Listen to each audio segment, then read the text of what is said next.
Maybe. There we go.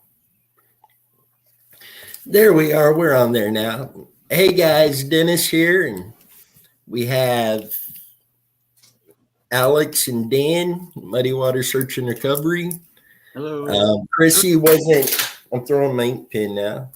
Chrissy wasn't able to make it tonight. A lot of errands and stuff to do, but she said to tell everybody hi.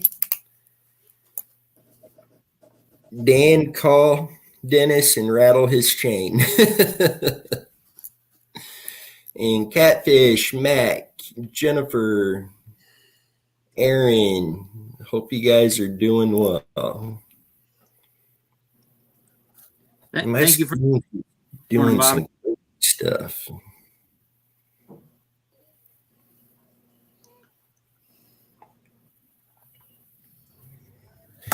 And are you all able to see the comments? They keep like flashing on and off on my screen. I'm watching them on my phone. I'm on my phone. I can't see anything either. Yeah, I can see the comment. Okay. So guys, after what seems like a break that took forever, we wanted to come back on tonight, and the main topic tonight is going to be the Randy Leach case. As far as a particular topic with Randy's case, it's going to be wide open. Some of us may bring something up. Some of you guys may bring something up. But we just want to really discuss Randy's case. 35 years, over 35 years now that he's been missing. That is correct. 35 long years. For sure. Thank you. I'm 100% better. Thank you so much, Jen. I'll try to get some of these comments to pop up on there as well. I see Dennis has got a new shirt. I've actually had this for a while. I just don't wear it that much. I didn't have time to change and get into my shirt because we just finished up dinner, and I've got a shipment of stuff that's being dropped off outside right now from Arkansas. So I was in a hurry trying to get back up. So, but thank you, Mac. It's good to be back. It's good not to be sick with a nasty infection and another blood clot for sure. Let's see. I think you gave all of us a scare on that one. You know, I'll be honest. I've dealt with the blood clot stuff quite a few times now, and it's, I know I've got damage in both legs. One was from a work comp surgery, and then the other one was the first time I got COVID, and I was in the hospital, for quite some time, and I ended up getting a blood clot in my right leg. I had COVID, back in 21, and yeah, that was the Saturday before last. I had went to a buddy's place to check on something, and I went to the farm store after I got out of there, and I just started getting a really bad headache. And for about 10 minutes, I didn't think I was going to be able to drive the 45-minute drive back home. And I just kind of hung out, and it went away. And I just kind of thought I had the flu bug that everybody seemed to have been having, and we had I think we had 3 or 4 people in my immediate family that had it, and we canceled Easter, and well, Monday everybody was better, and I was getting worse, and it just kept getting worse, and my head kept hurting, and then my joints and my bones, and then I went to my doctors, and they tested me for COVID and influenza and basically everything that's going around, and that was negative. And they said they did some blood work, and they said, well, you've either got a really nasty infection or you've got a blood clot, because some of your blood marker stuff is elevated. And they said, come back in 2 days and we'll test again. And they didn't give me no prescription, nothing. if I did have an infection. And the next night, my stomach was cramping and hurting so bad. I was like having like shaking, like convulsions. And I then made a decision it was time to go to the emergency room. So I got there and they ultrasounded my legs and they looked at my last stuff from back in February, and they said, "Oh, you got a new blood clot."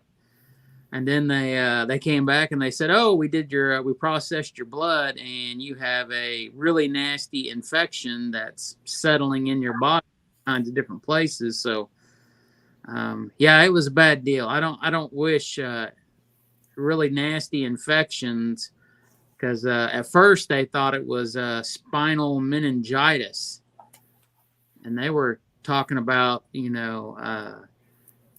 having to get some needle stuck up in my spine to test it, and I was like, nope, not gonna happen here.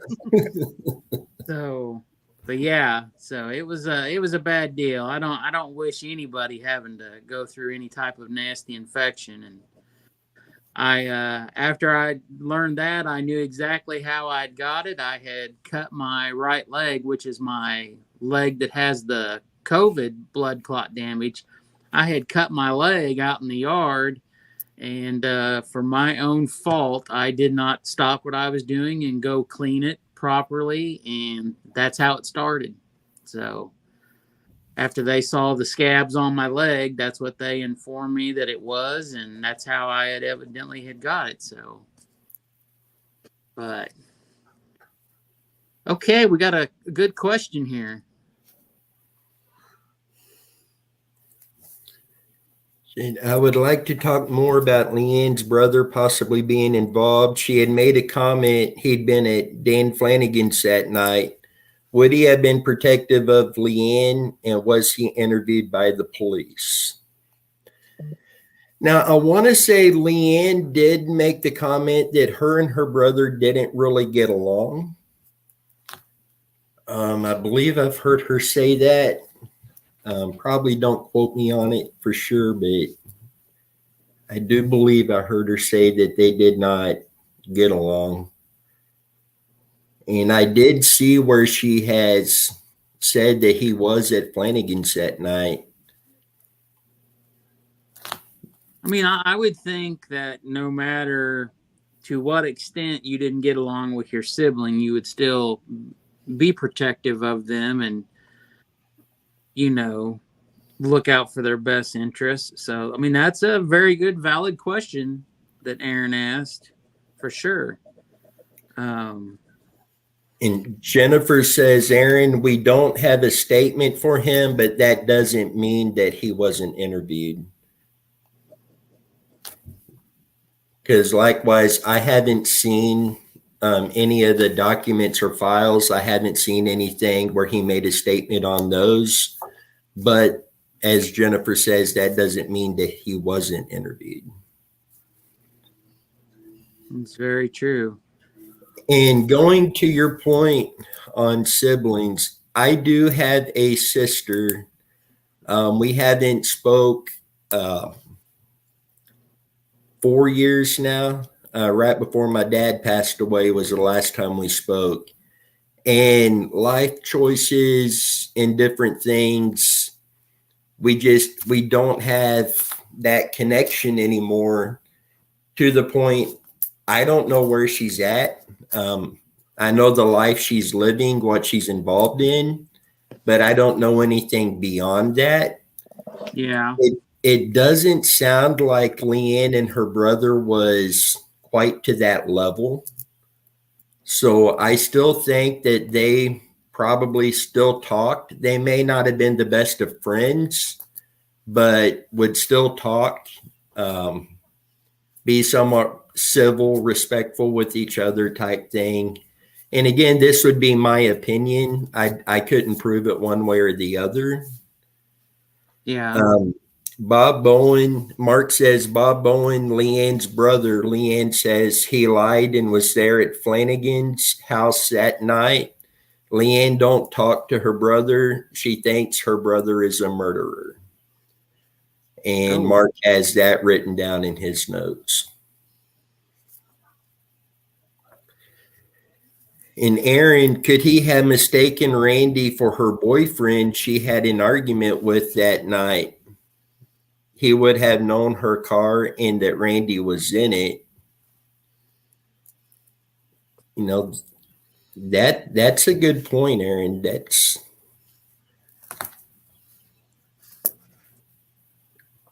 That's something I wouldn't even know how to begin to rule that out even. Refresh my memory, Dennis, because I just want to get this in my head while we're talking about this. So if I remember right, Leanne put Randy in her car, and did she lock the doors and she had her own keys, or did supposedly Randy lock the doors when she was walking away? How did that go down? She said that she had put him inside the car and locked the doors and then shut it. And So she locked the doors. And then the only door that was unlocked when they came back was Randy's when he was gone. Right. Off the passenger side of the car. Right. And Jennifer said, Aaron, not by looks. They did not resemble each other, but just by word of mouth, sure.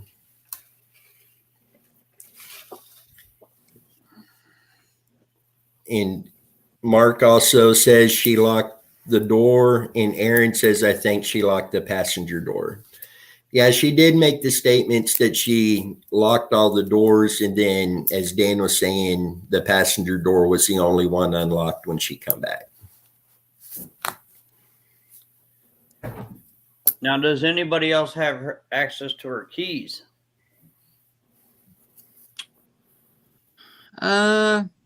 I mean, what would have been the possibility that maybe Lee had a key to her car too? I mean, is that a possibility? I mean, if we look back in our past, did any of our girlfriends ever have a key to one of your all's vehicles on a key ring by chance? Me personally, no.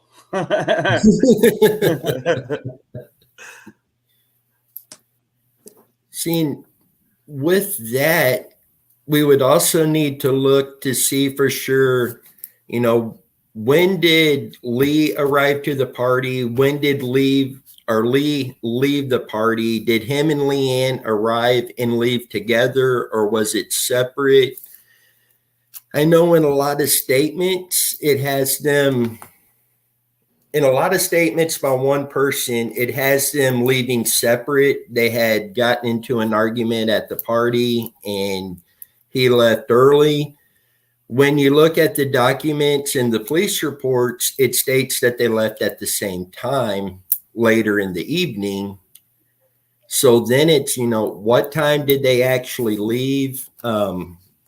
What time did Leanne actually leave? Because simply there's been a couple different times brought up now. It could be the time, it's been 35 years since this took place.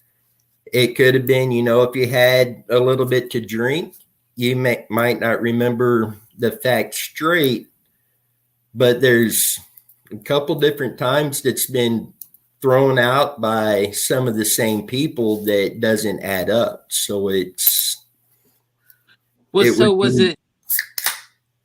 was it Lee's statements that says that they left separately, but it was Leanne's statements that says they left together, or is that backwards? It's backwards.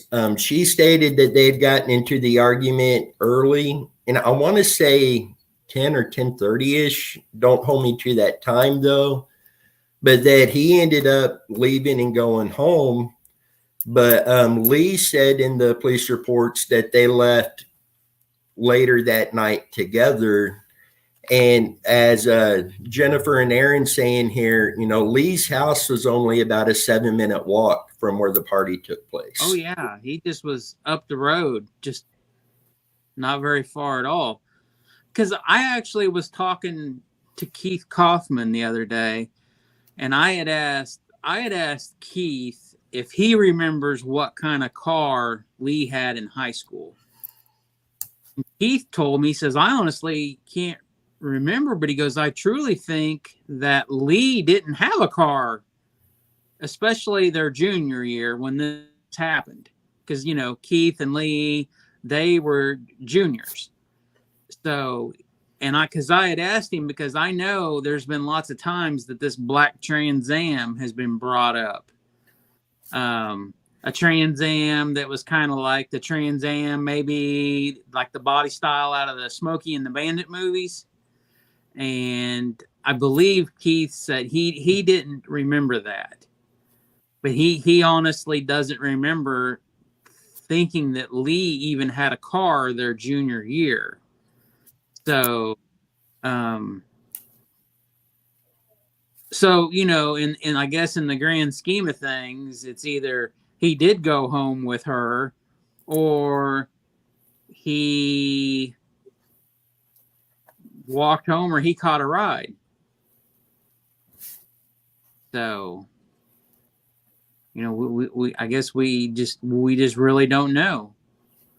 You know, if Leanne is to fill us in on the details again, you know, we can put it down, and, you know, and also whatever Jen has, you know, on Jen's details of information, and, you know, then we can all compare notes and stuff. And Mark says Lee would drive a friend's Trans Am from time to time. So that's a good question. I mean, I guess not, that when I talked to Keith that day and I asked him about the Trans Am, if Lee had one, he said no, but he didn't say that anybody else at school had a black Trans Am at that time. So maybe this person that had this black Trans Am was older and out of school.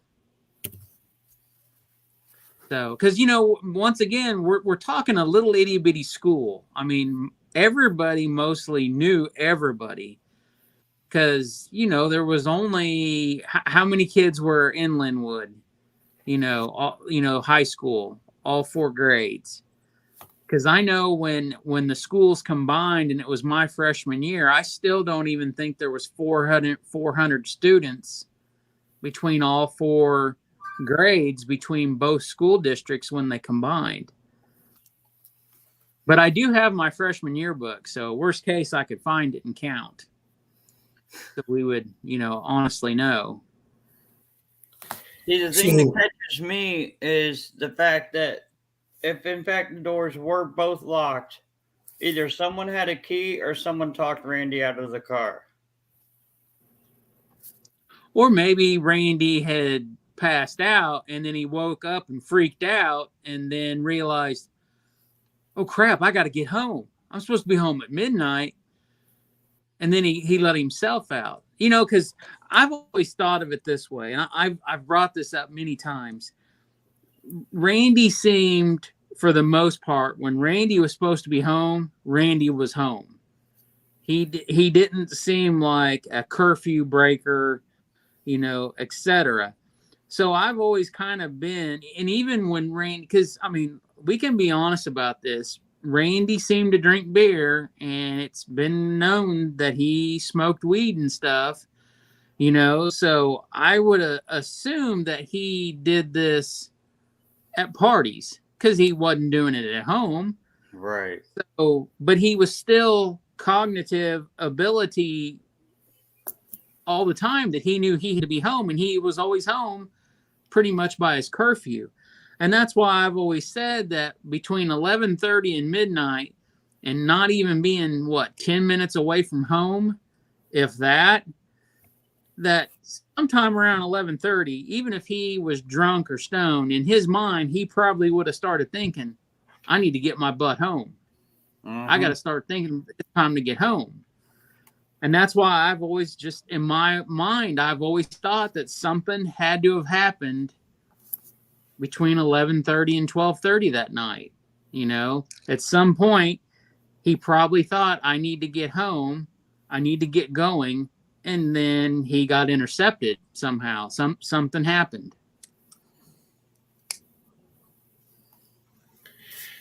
Seeing Aaron had a couple questions. Do you know if Lee or Leanne was younger? Which of the two were younger?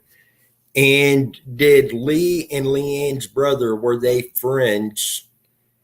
And Mark has in his notes that Bob Bowen, Leanne's brother, he had a Trans Am or a Firebird. Okay. So Lee was a junior, and Leanne, I'm pretty sure, was a senior.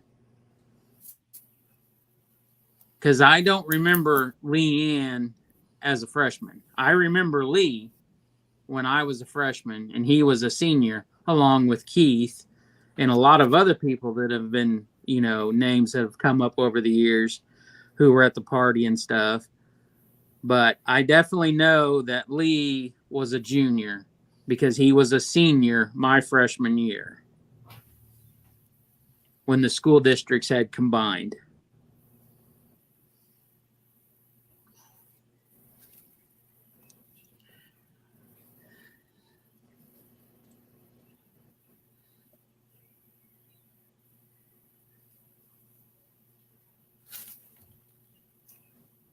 Is Leanne with us in the guest tonight?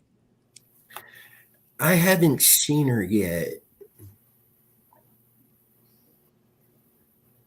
I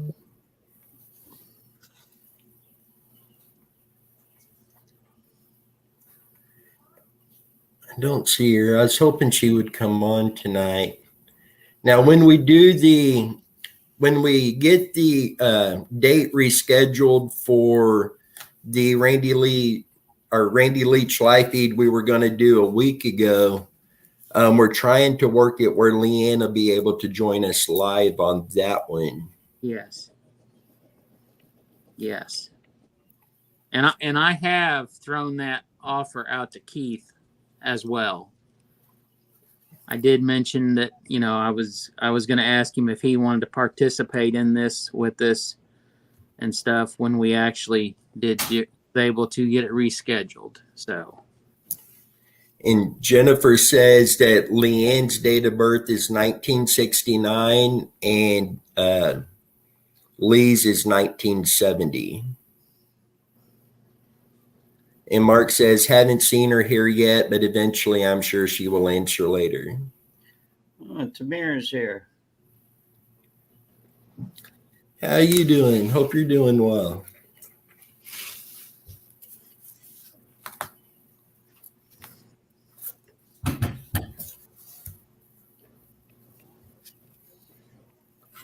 And seeing this kind of goes back with Lee, out of all the dates that what he was involved in recently, for that to take place, it has to take place on Randy's birthday. That's just, I don't believe in coincidences, but even that's just a little coincidental for me. Yeah. Yeah. I mean, out of 365 days a year, you chose a date. And maybe the stars just aligned and that's just the way it happened, but I just sure have a hard time believing it. But are we looking at that Lee felt guilty about something because he witnessed something, or something like that for him to do what he did? I mean, that's hard to say. I mean, it's a sad situation with Lee and what happened with his son, everything that happened that day, last year. But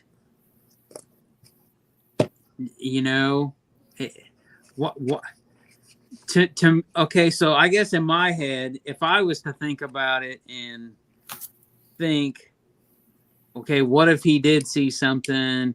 What if he did, not saying that he did, I'm just hypothetically speaking. would you choose his birthday or would you choose the date that the actual event happened when Randy physically disappeared? You know, so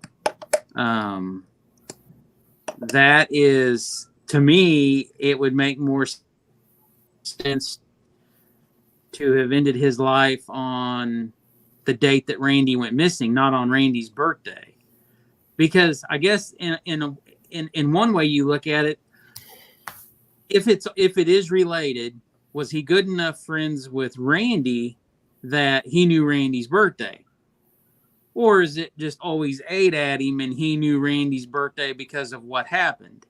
You know, so it's hard to say. It really is. It's hard to think why Lee did what he did, you know, and it's heartbreaking. It really is, especially to his own son, setting the building on fire, you know, and I mean, not only did it affect, it ended Lee's life, you know, he fortunately killed his son.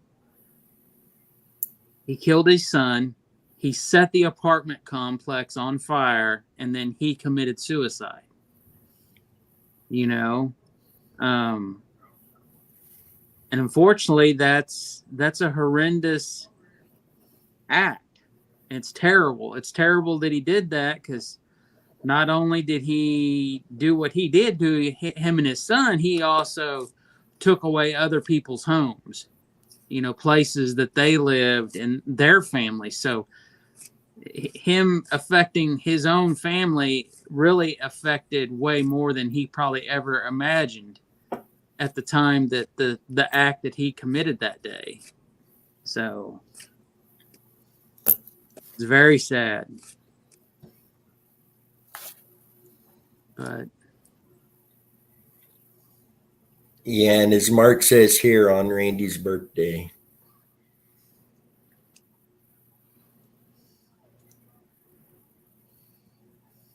But that was a good point, the way you brought that up, Alex. Sorry, it was a little bit of a rant, long rant, but I didn't mean to. Oh no, very good point. Good. I guess in one way, you know, we can't judge Lee because we didn't live Lee's life.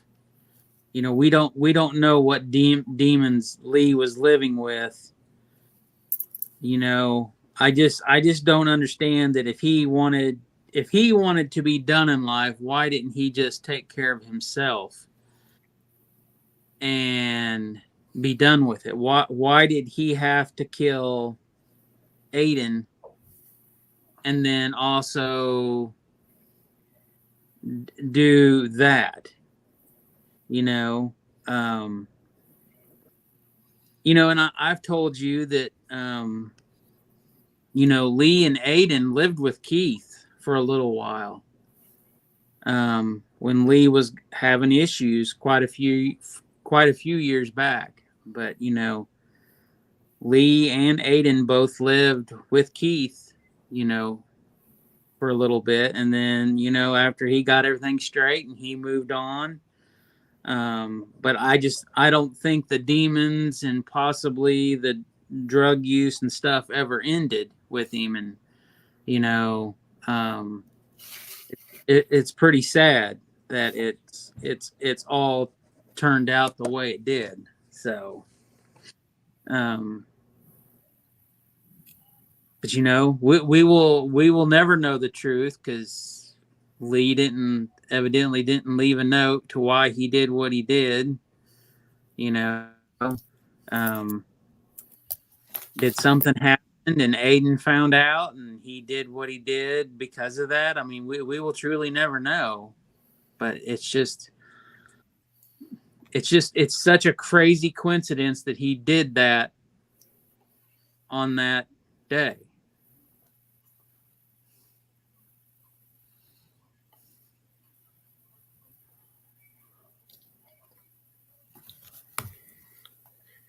And right, nothing has publicly been stated on a follow-up with this as of yet.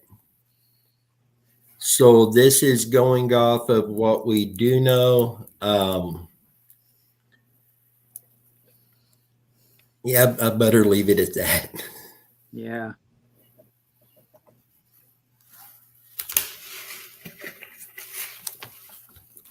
But Mark is right. He's a murderer. He,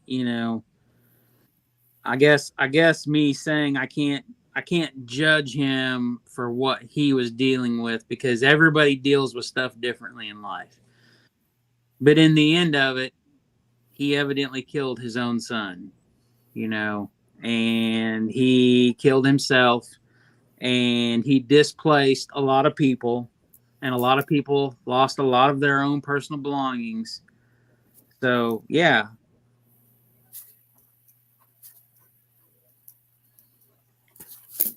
I thought his car was at the party. That's the last place his car was seen. That's what I've always been under the understanding, is that his car was last seen at the party. And I think there was a map. If Leanne drew the map, or off the top of my head, I don't remember.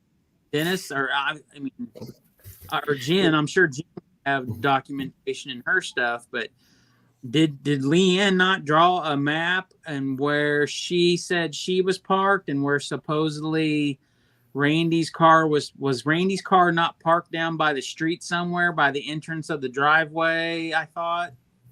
Or was his car parked? I thought he was by the buses over towards Flanagan's. I honestly don't remember. But I bet you Jen might know. She might pop off and tell us. And Aaron, this one's a good one. She's a junior high school teacher, and every Monday kids have stories from the weekend. For those that went to school with Randy, what were kids saying the week after Randy went missing, and what were the teachers saying? See, that's something we've wondered for a while.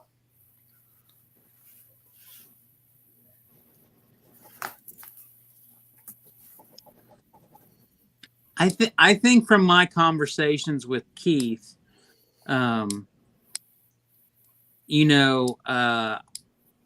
from what I gather from Keith's mother, because Keith's mother was the lunch lady, I believe, if I remember right and understood the story, is that even the officers were talking to Keith's mom and asking how the kids were talking and behaving at school, because she's seen them all in the lunch line, every day.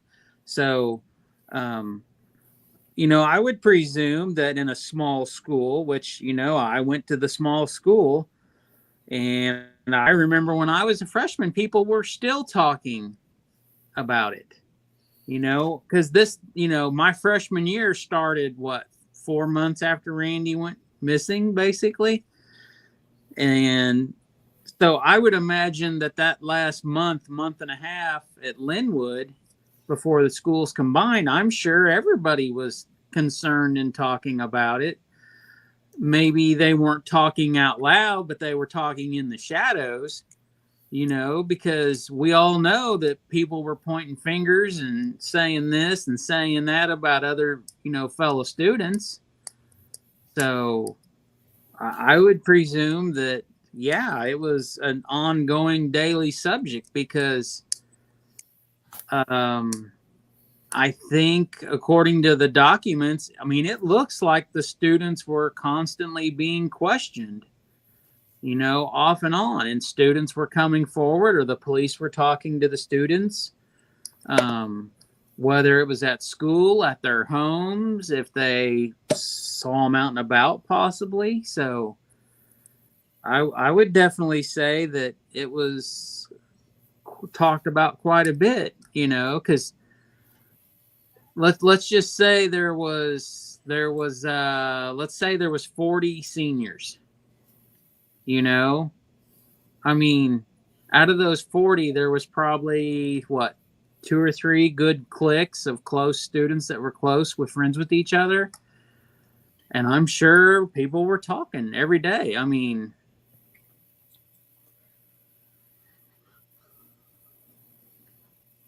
that's a good question, Aaron.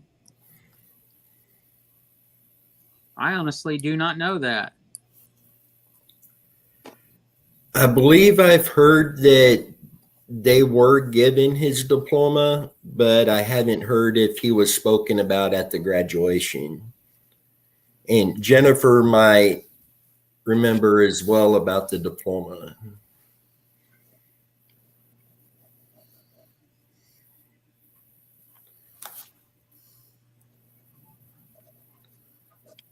And Mark said, yes, they were.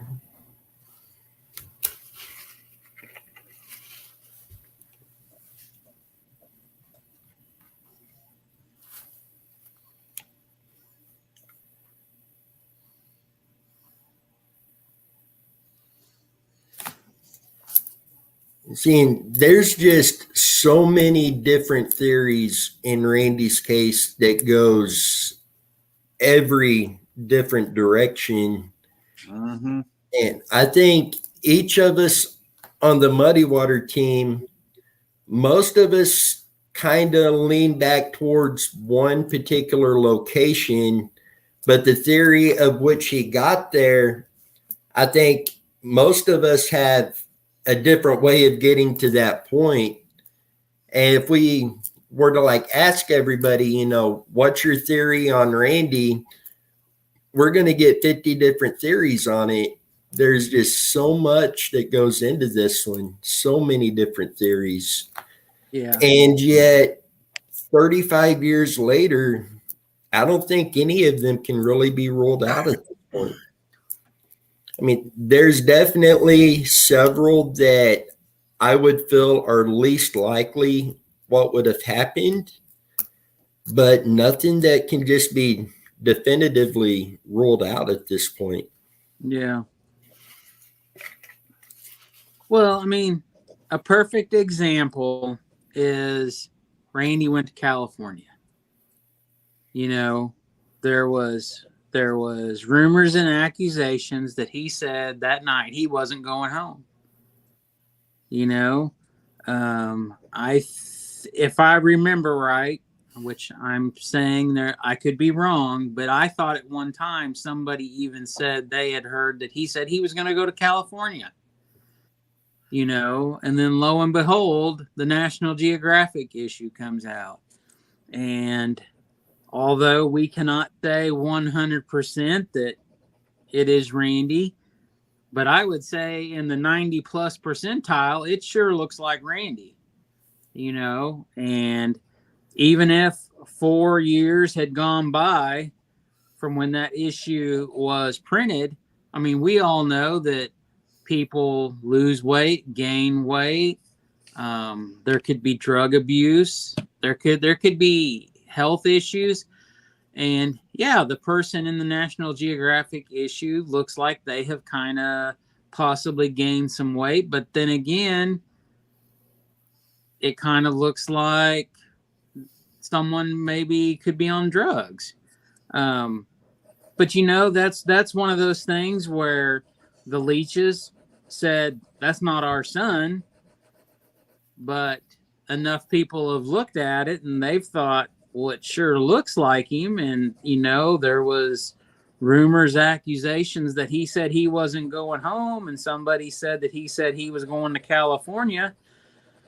And, you know, what do? You know, do you throw it out the window, or do you keep it over here on the back burner that this is a true possibility that could have happened? You know, Or possibly the person that said that is trying to deflect to keep people from digging in Kansas instead of somewhere else. It's very true.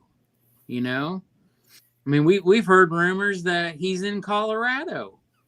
You know, that the property that the Leaches own in Colorado, that Randy's there. You know, we've heard that. And And Aaron asked, do you think a cold case detective will ever be assigned and people re-interviewed? I can tell you that the Leavenworth County Sheriff's Office, not really that long ago, was back out in the area doing follow-ups on different things. They spoke with the property owner who had mentioned somebody had stopped and asked permission to search their pond, and they granted permission, but the people never come and searched it. So when they were telling, and this was the lieutenant at the Leavenworth County Sheriff's Department, he reached out to me. And when he heard that, he had called Alberta and said, do you know anybody in the area that's searching for Randy? And she had told him, well, I believe Muddy Waters is still looking for him. And so I told him, if they would have given us permission, we would have searched it right then. We wouldn't have left to come back later. You're giving people, and I hate saying it like this, but you're giving people time to change their mind and deny access. So I told them, we're going to go right in, right then, get the search done. So no, we haven't talked to anybody like that that's given permission. But if you need somebody to come out and sonar the pond, we'd be more than happy to come out. But he did tell me that they have been in the area doing follow-ups on Randy's case. And then I was also able to confirm there are 2 detectives in Leavenworth County that is working on Randy's case. Now, how detailed that goes, I don't know, but I do know that they are assigned to it.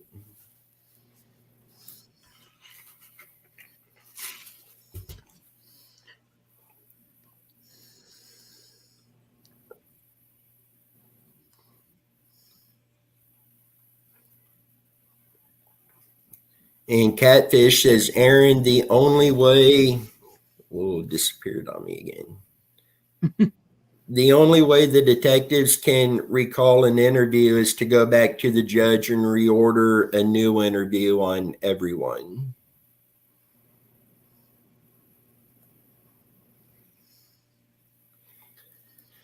So basically what you're saying is at this point, if they were going to start questioning people again, everybody has to be under the same order to be questioned then. I've never heard of that before. I've never heard of having to get a judge's permission to question people. I don't know. I know you have to get a search warrant to search properties, but I have never in my life heard that you have to. Now, if the person says they don't want to speak, that they want a lawyer there, that's their right. Right. Yeah, because that was new for me. I haven't heard that one either. And Aaron asked, she's got a lot of good questions. Was anyone, students, parents, scared that another kid could go missing? That's interesting. I don't think I've ever heard anybody ever bring that question up. If anybody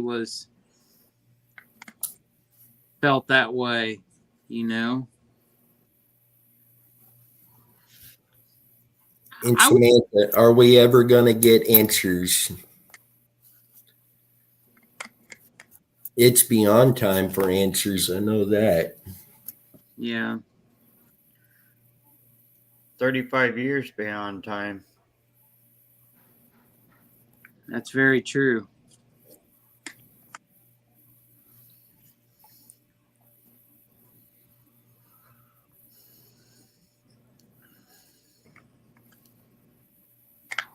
I know it's like what we've always talked about, and I believe for us, there's that one thing that we need that would so open up a few places that we want to search, but at this point, it's not even worth our time to go ask if we can do it till we have that certain thing in our toolbox. Right. Because I would hate to, for us to do all the work to get that permission, and then what we really need to search these properties, we just don't have yet. And I would hate to lose an opportunity of, oh yeah, you can do it. And then when we finally have it, and then, oh, we lost Dennis.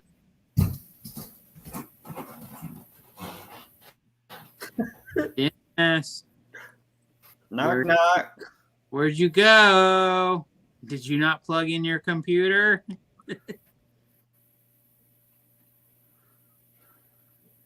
But I just, I would hate to do all that work and then we can't move forward with our search like we want and we need to. So, here he is. Sorry, one of the youngins is hollering for me. Oh.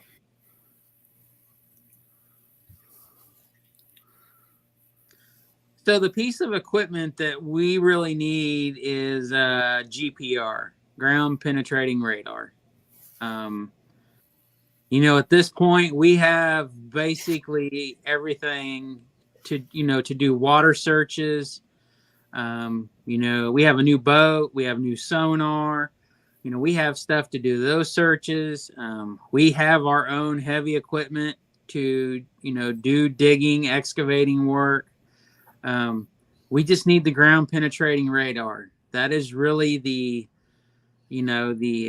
tool that we need for doing these searches, that we believe where somebody could be at, somebody could be buried, a car, a well.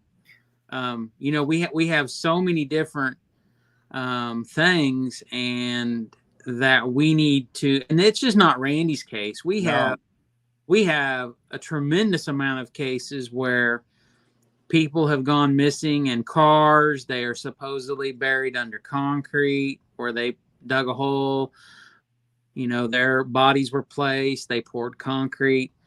So yes, the ground penetrating radar is the next most important thing that we need to purchase to really move forward with a lot of these searches, not only Randy's search, but other missing people. And hopefully it becomes a tool that other people will reach out to us, other search organizations will reach out to us and ask for our help, and we will go and help, and they're not cheap.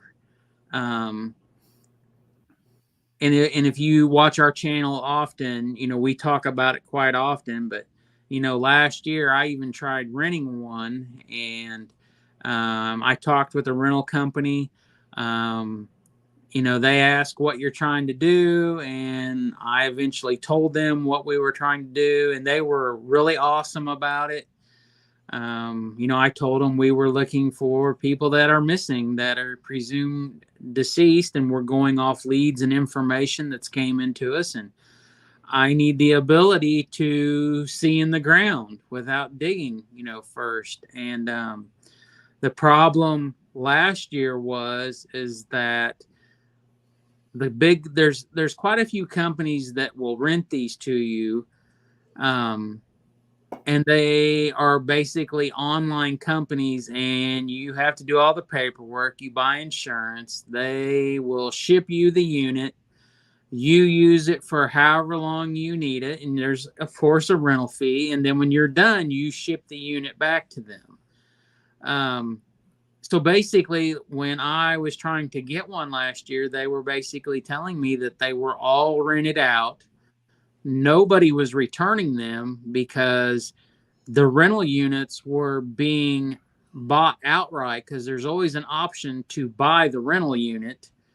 And people were buying them because nobody could, the manufacturers of the new ones were not getting the parts to be able to build the new ones. So it was pretty crazy. You back? I'm back. They're getting ready for bed.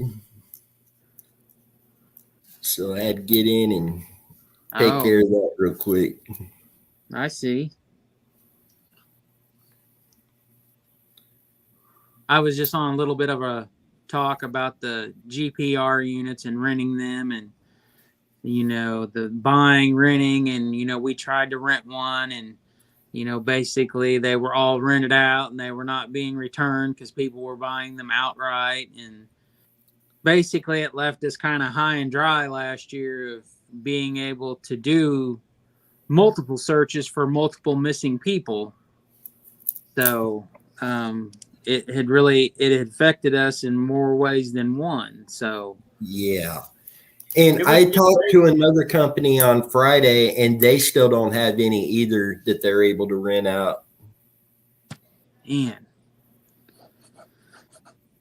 Well, we know a company that really they're pretty economical priced. And when the funds are there, we will definitely move forward with getting one purchased, and it will be a great day of celebration on that. Now, how close in comparison from GPR and LiDAR? Because I know LiDAR is used to detect abnormalities such as ground depthness and everything like that, voids in the ground. I honestly don't know very much at all about LiDAR. Every time I've ever seen anybody use LiDAR, and I hope nobody laughs, but like on the Discovery Channel or like on Netflix, if you watch shows where people are looking for treasure, looking for stuff, every time I ever see LiDAR mentioned, it is done with some type of drone or a helicopter, and it's on the bottom of the piece of equipment that's transporting it. And it's basically shooting straight down, and it's mapping like the geographical, how the ground looks, where like you can't see through the forest and the trees. So it goes through that. It does the ground, and then it also will show, I think if I remember right, it will show caves. Yeah. Because one example was there was a show and they were looking for gold, I think in like South America, and it was one of Japan's military people in World War II. And he supposedly had buried all this gold all throughout this island. Mishimoto's gold or something they call it. But I remember on that show, they had used LiDAR, and they were looking for the old roads and trails through the vegetation and looking for cave entrances because I guess you could see it. I've also seen them use LiDAR on Destination Truth with Josh. Yeah. I've seen him use it on that. So from what I gathered, LiDAR is, I guess in a way is the same, but it's different because whereas GPR, you're only rolling across the ground either a couple inches or a couple feet, depending on if you're doing a handheld unit where you have 4 people holding a frame with the transducer radio, whatever thing they call it, I don't know, on it, or you're pushing it on a cart that has like bicycle wheels on it, and it's basically, from what I gather from the rental companies, it's like 0 to 10 feet, and then the next unit does like 10 to 30 feet, and then the high-end units will do like 30 feet or deeper. I know when I had spoke with the rental companies, they said that the units that do 30 feet or deeper on the GPR units, they basically have to, you pay for it, but you're basically paying for an operator to show up, run the piece of equipment. You're paying for their room and board, motel, hotel. You're paying for their food, all that. the first two units that go either 0 to 10 feet or 10 to 25 or 30, I can't remember what it was. Those you can do by yourself, the push along ones. But that third series unit is the big dog, which requires special people to run it. So yeah, I guess the GPR unit is able to tell the differences in the ground if the ground has ever been dug up or disturbed, or there is something buried, etc. Whereas the LIDAR is from the air and does like the ground levels, the topographical. It sees through the vegetation. It can see cave entrances and possibly caves too, I guess.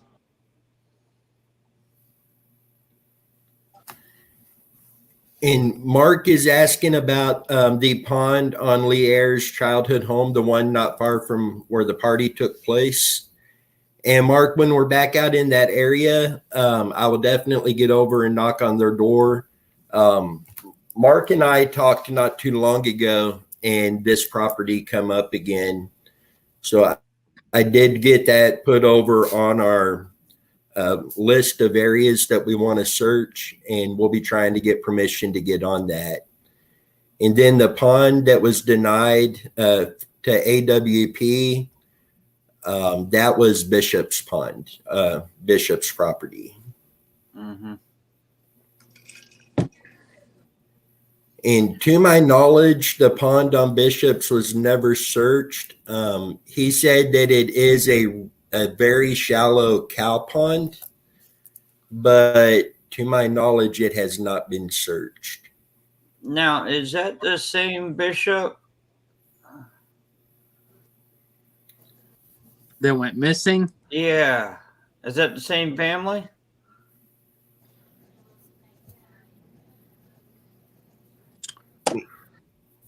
I honestly don't remember. I don't know. Mark, Jennifer, help. Mark and Jennifer are very knowledgeable with all of this. I've assumed that they're related, but okay, Skeet Bishop's brother Jim. Jim Bishop is the one that owns the pond that refused the access.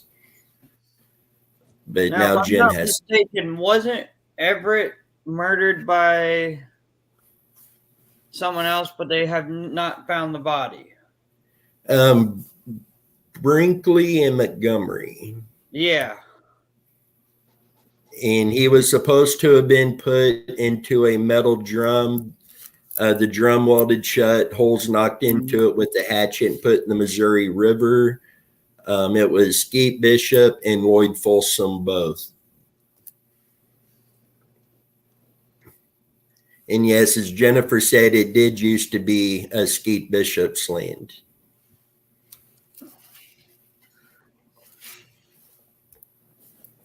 So when I was in high school, I remember people would talk about Skeet Bishop, and Skeet, because he was the one that if you needed beer or anything else, he would be the one that would get it for you. So I remember, I remember that name and stuff from back in the day. But before, of course, all this stuff. Is Skeet Everett, or is that just a totally different person altogether? Yeah, Skeet is Everett Bishop. Okay. Yeah. And there we go. As Mark said here, Montgomery testified against Brinkley, but was probably an accomplice. Yeah, that's the case I read about.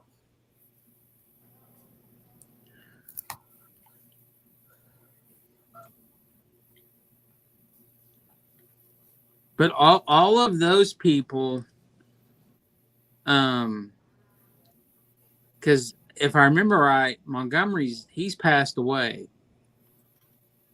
He did he pass away in jail? I believe so.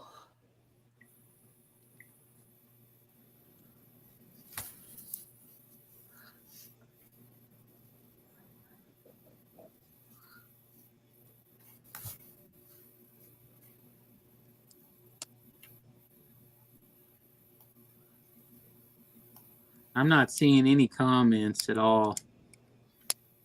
Mark said yes. Montgomery died in jail.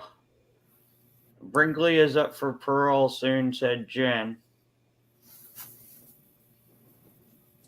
But what? And now Brinkley the one that was the car stealing ring part, or was that? Yeah, I Brinkley was believe the it one was. that.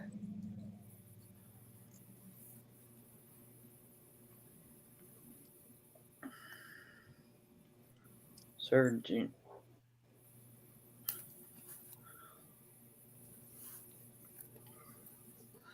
Folsom.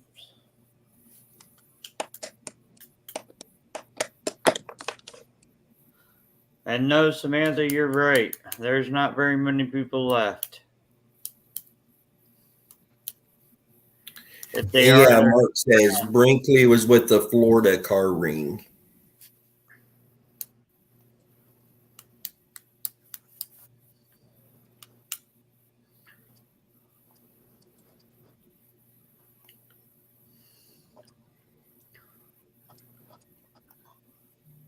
no, Samantha. Unfortunately, there is a lot of talk about why some of them are not around anymore, but it's all speculation.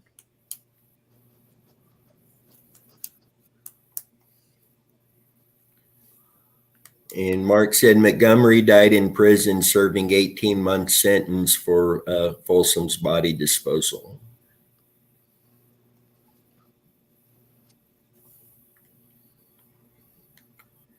Now, I have heard that Skeet Bishop really wasn't a bad guy.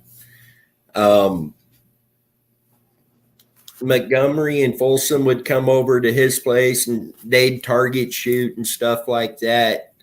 But I have heard that Skeet Bishop kind of liked the feeling of hanging out with the bad guys, but wasn't really a bad guy himself. Basically for protection.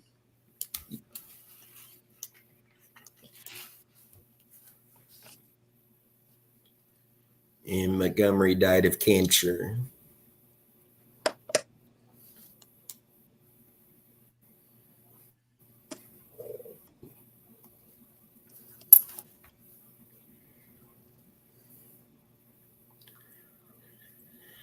Aaron says lots of interesting information tonight. Just curious, are any of Randy's classmates here watching the discussion tonight that could tell us about Randy?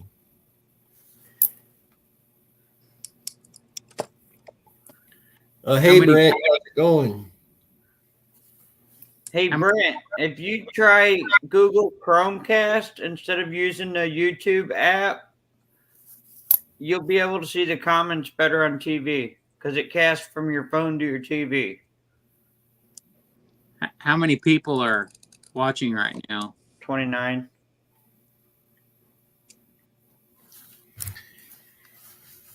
And Aaron, when we do the next live feed on Randy's case, where we're going to go more in depth on several different things with it, there is a really good chance that there may be some of his former classmates that may join us on that discussion.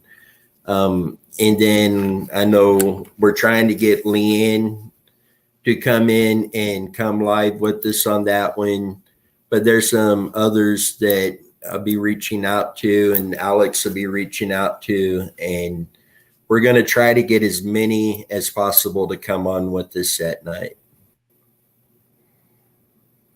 Yeah, for sure. And Diane says someone knows what happened. They need to tell the truth so Alberta can have some peace. Agree.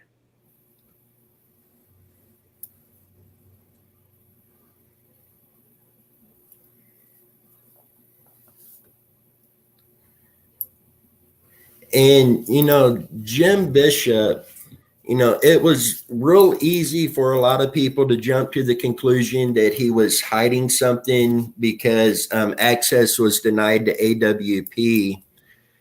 I have heard what the situation was when AWP went there. His wife or somebody was home alone and wasn't comfortable having guys that she didn't know coming onto the property to do this. And, the whole thing could have been a misunderstanding. I personally don't think Jim Bishop had anything to do with Randy going missing, but it would be nice to be able to get that pond searched and cleared, and we would all know one way or the other for sure at that point, be able to put it to rest one way or the other.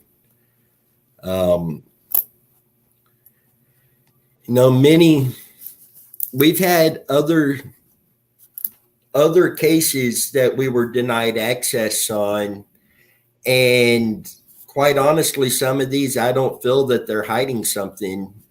I think there's other reasons they didn't want us to be on the property. It could be liability. We do offer to sign liability waivers, anything like that, to get us on the property.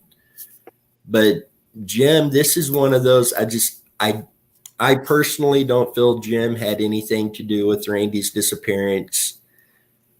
I honestly don't think there would be anything found in that pond, but until it's known for sure, it needs to be checked.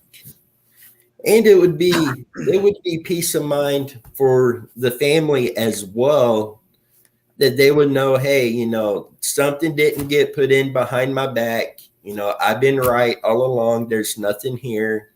And they're going to know for sure. So, it would be a win-win all the way around on any piece of property like that. Yeah. And I moved up here from the country, and where I moved up from, trespassers didn't do well down there.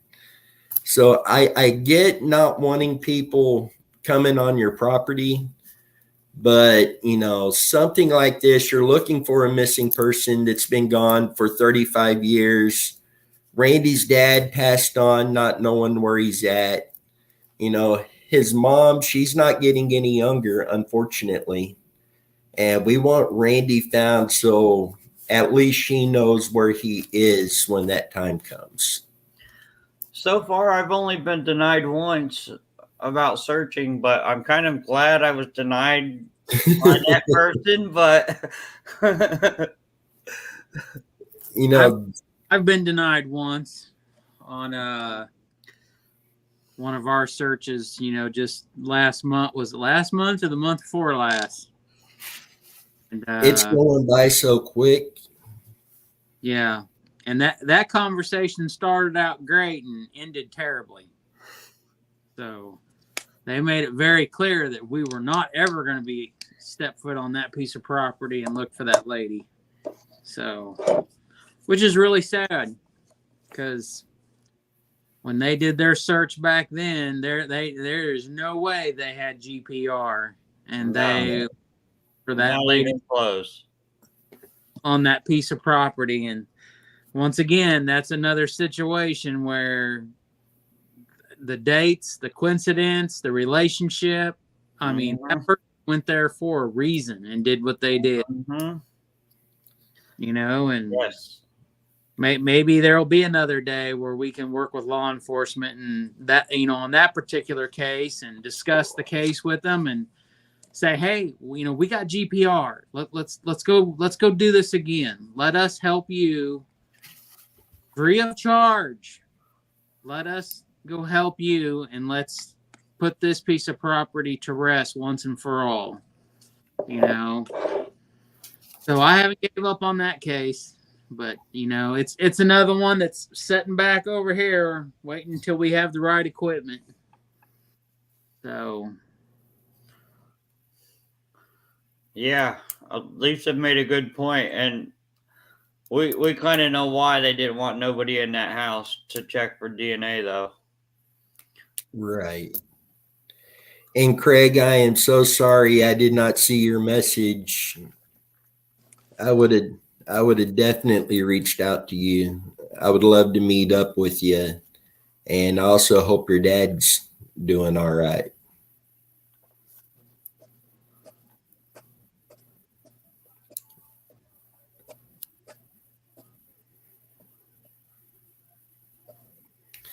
And the one you were talking about there in Atchison, I've been looking at this from every angle, trying to find other locations that we need to get in on. Everything just circles back around to that piece of property.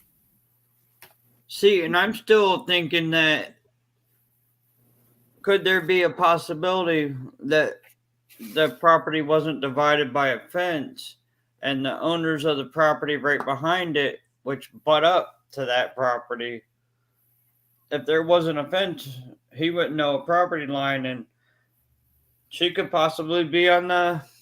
That is an excellent. I didn't even think of that, Dan. So that's going to be another. And that's an automotive repair type business. That's going to be another. Our friend who has the ability to obtain information. I will have to speak with him, and we will have to get the correct owners and their names and numbers, and I guess we'll have to write some letters and explain the situation. Explain that the main piece of property, one, the main piece of property has denied us. Two, how long have you owned the property, and was there dividing fence lines or anything at any given time, throughout the history of you owning it, even if it was a cattle fence or something like that. Yeah. There's no type of fence.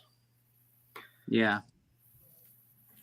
Well, and maybe, and not to get off from Randy's subject, but maybe that'll be another situation where we can, discuss all this with the police and offer our services. And are they going to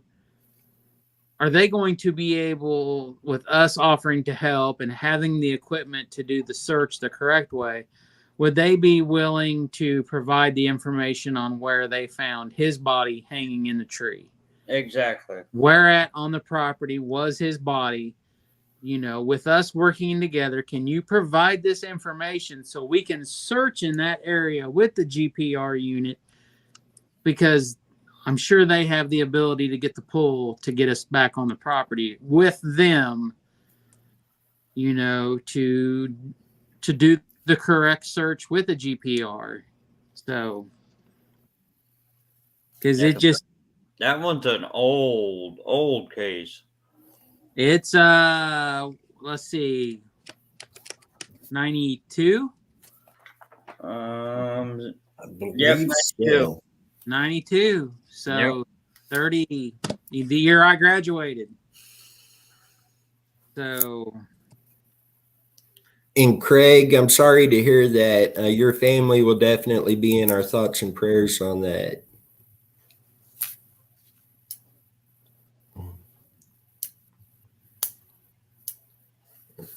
Had one failed back surgery.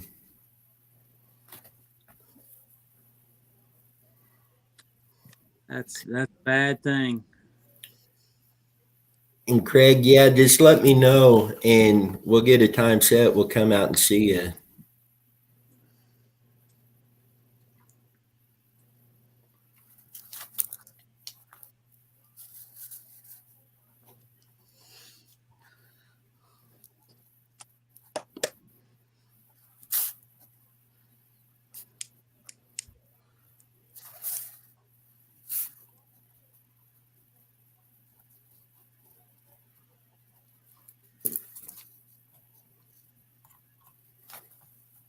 You guys are lucky I can't read any comments.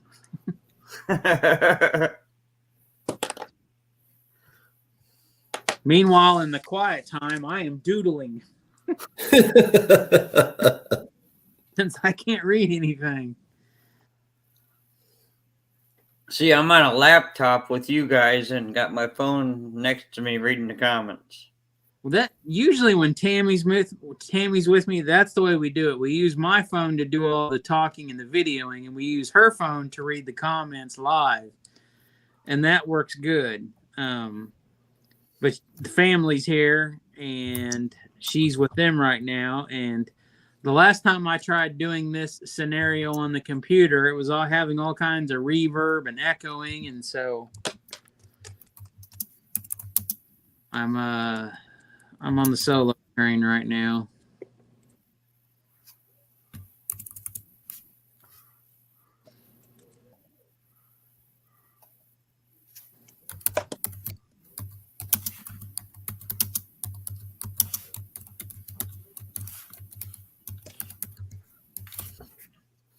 Dennis is on some sort of computer. He's typing. Sounds like footsteps.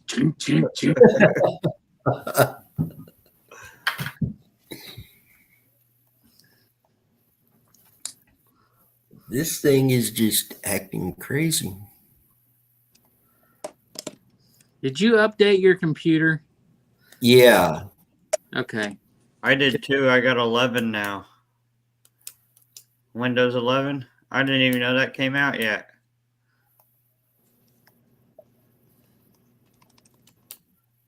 I'm on Apple iPhone 11. Oh, I'm on a Apple 13 Pro Max too. Yeah. I'm about ready for a new one. Wait a little bit. The 15 should be coming out. The 14's about 6 months. It's already been out for 6 months. Oh, really? Yeah, and they update them fast. I just got this 13 Pro Max, and then 2 weeks later, the 14 comes out. Oh, man. And this one wasn't cheap. It was $1,500. Get on that $29.95 a month payment plan. Nope, I paid it off all in cash. Did you? Yeah, I don't like payments. I don't either. And Aaron, I will look in to see if they've got any of the used GPR units available. I didn't even think about it. What about military auctions? I'm on the military auction stuff all the time and on the regular auctions because, I buy equipment and stuff off the auctions. I have never, ever once came across a GPR unit. No, see, my dad told me he used them when he worked in Florida for them to find underground utility lines. Yes, and I have reached out to some people in the world of, because I use people to mark stuff all the time from when I do digging projects. But I've reached out to a couple different things, locate companies about stuff, and it's nothing. Mm-mm. I mean, I know they have to have them for, certain situations. Excuse me, I had to yawn.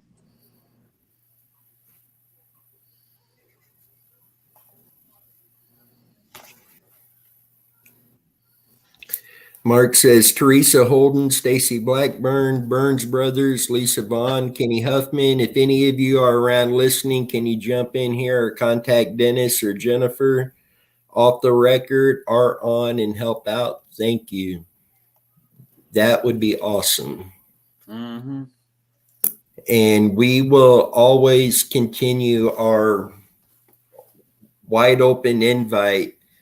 Anybody that knew Randy, anybody that was at the party, anything, if you want to come on and join us live and discuss it with everybody, we would be more than happy to bring you on here. That's absolutely right.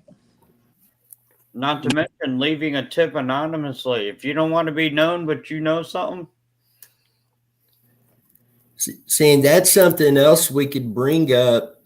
We have had people contact us with information, not just on Randy's case, but multiple cases we're working on, and asked to remain anonymous. We will not share any information that a source gives us without their permission. And that's out of respect for them. In some particular instances, their safety depends on that. If it gets out, they've said this, they could be in danger. So anything that any source tells us will be basically deemed confidential until we do have permission from that person to share that. So if it's something that somebody wants to say confidentially, you have my word, we will keep that confidential.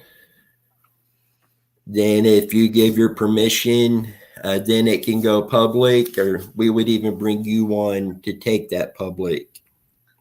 Yeah. And we can even throw this out there too, that, we've thrown it out there in the past before. If somebody wants to do a polygraph test with us to prove what they saw or heard, and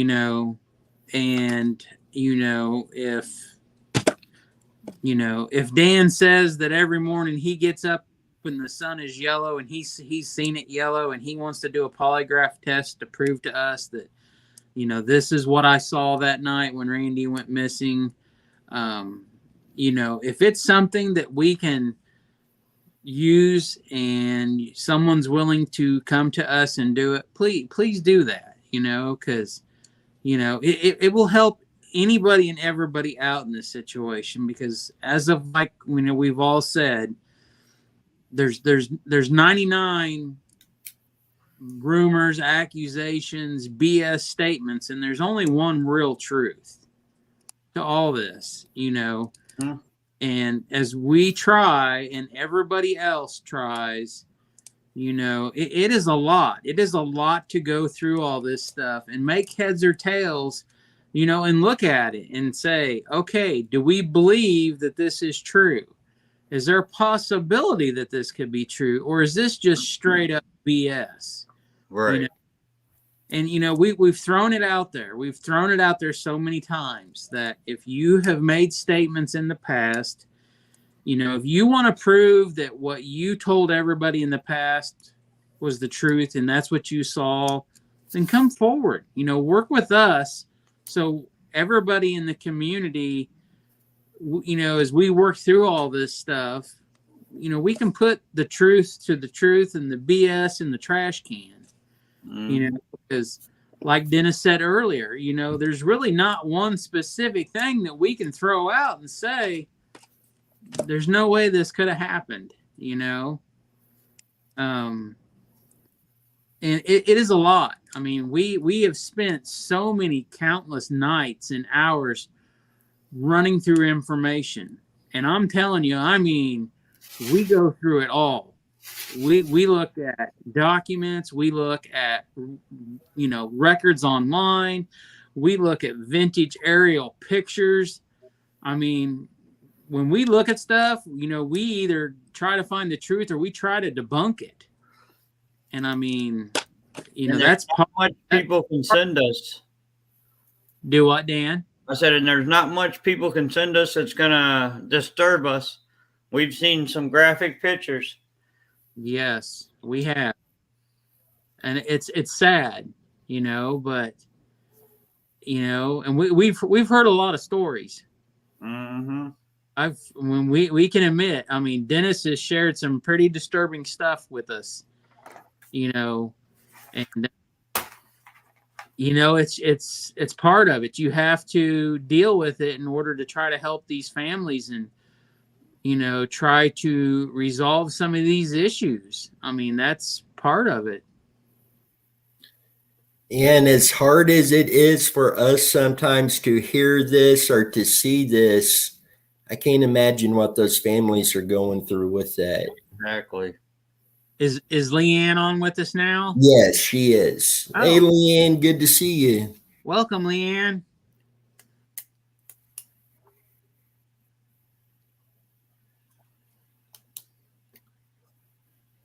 And Jennifer has it right here. Anything is possible. People are just prioritizing the most logical possibilities based off of what's provable right now. That's absolutely correct. It And really is. Then Aaron, one small detail a person attending the party might have could be the missing piece to solve this. Yes, it is. And Leanne says at that time, a big old gold Impala and his wife, a Maverick. That was the car that her brother and his wife drove at the time.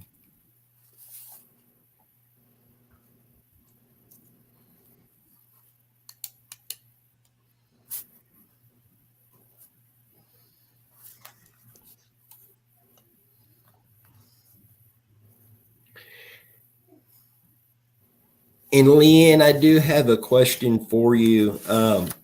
Was Lee and your brother friends at all? Somebody brought that question up just a little while ago, so I wanted to ask you that to get that cleared up.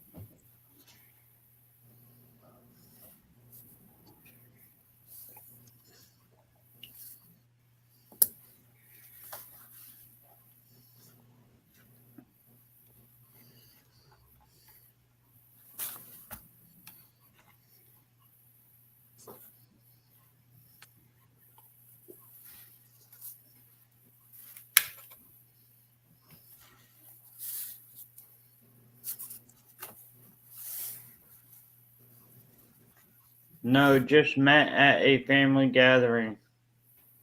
Okay. Thank you, Leanne.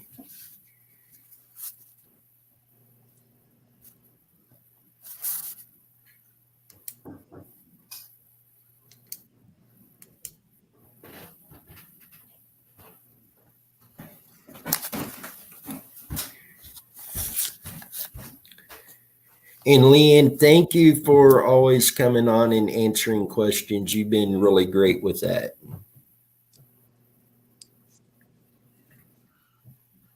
Yeah. Thank you very much.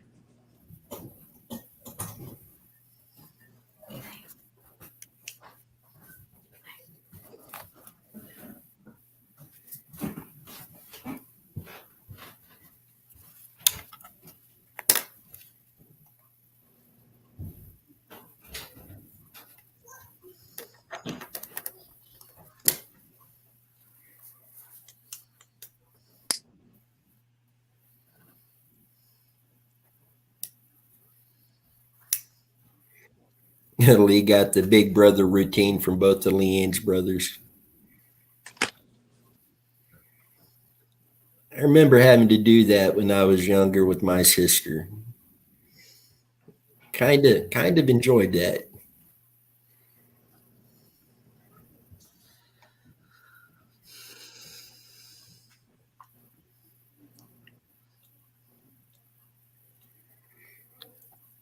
Dalton, right now, I want to say we're at 120 different cases we're working on right now. Yeah. No, we had gotten down at one point to where we were below 80, and then we just got so many of them drop in like a week's time. And there's been several that's been located recently, and then there's been several new ones come in as well. It's pretty much like saying it, going behind 120, then coming back up, going behind, coming back up. Yeah. In fact, we do have some new ones we will be getting out to you guys in the next few days or so. There's a strange one out of California.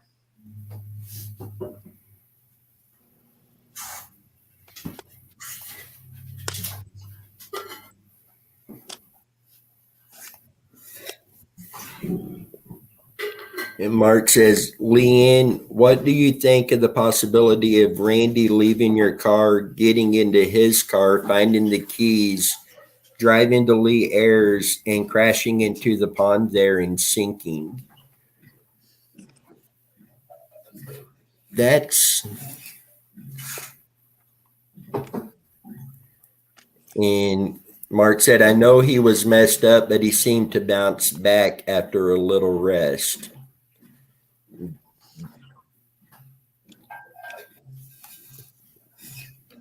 I mean, that is, and with that, I mean, you're looking at the possibility that Randy drove off into the pond. He sunk there before anybody knew it, and nobody ever knew he was there.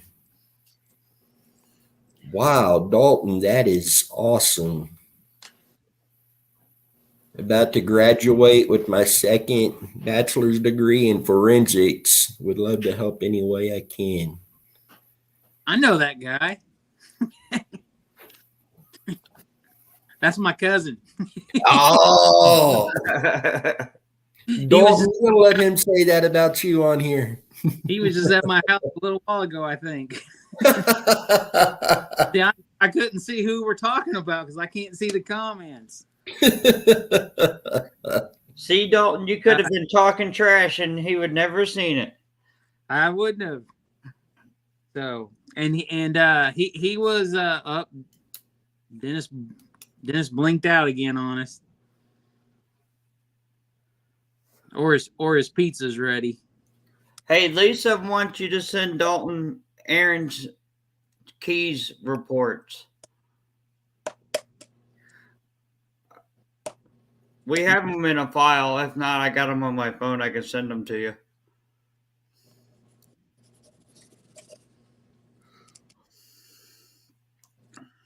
Maybe Dennis is in trouble. I heard pots and pans moving around. She might have grabbed the pot to clock him over the head. Megan might have done that. She might have took him out. All right, we got a new case. Rodeo star. Gone missing. He was live on YouTube, and the next thing he was gone. There he was, the clunk. Oh, I keep bouncing back though. He's back. Well, there goes that missing persons case. Yeah. Case solved. So. And Dalton says nothing bad ever to say. Alex is an amazing guy. Alex, are you paying people to come on here and say stuff? So I need to start doing that.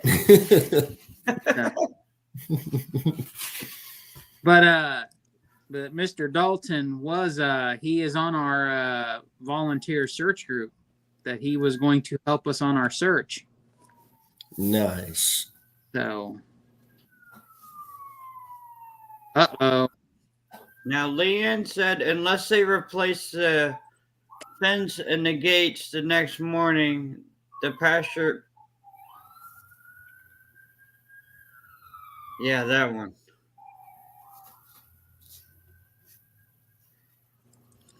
So, who was Leanne talking about riding the dirt bikes? And then there was a comment about riding quads, or she had got a quad. Oh, that was when her brother was given, or her two brothers was giving Lee the brothers treatment. They didn't like her riding on his dirt bike, so that she got a quad.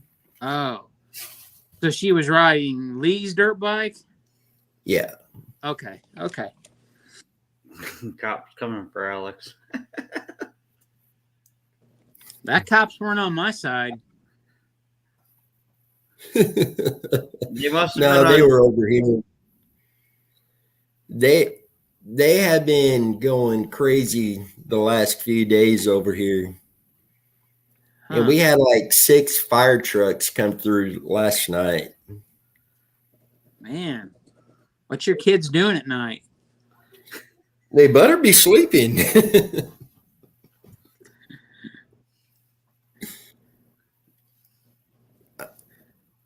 Old Brantley must be out in trouble at night.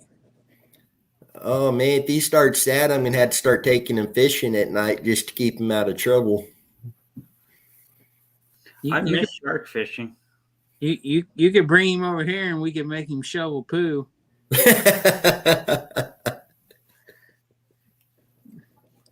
That'll straighten him out.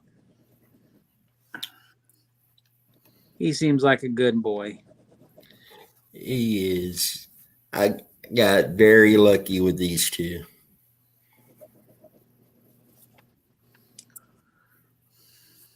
And Leanne says there were some big rocks between the pond and the gate as well. She doesn't think it's plausible the way the house and the barn set. You would probably have to come in from the opposite direction to even get in.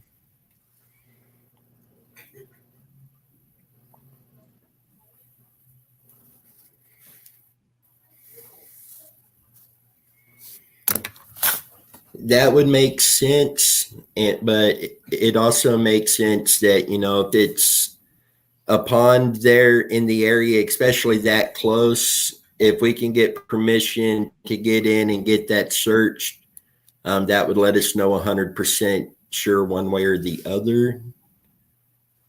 And next time we're in that area, Mark, we will definitely be knocking on the door, speaking with them, trying to get in to see if we can get that.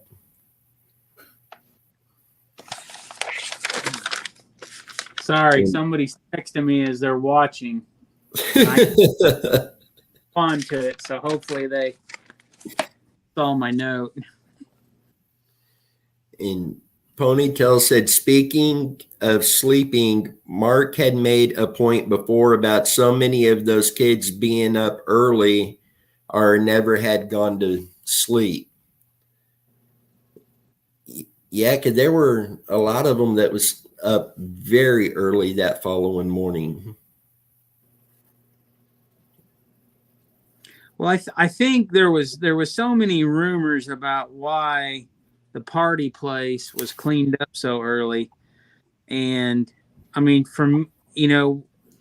we've heard of different rumors, but I think it seems like the logical explanation, according to the majority, is that Mr. Irwin was possibly being released from jail, and he was coming home that morning, and he specifically told them that they were not to have a party.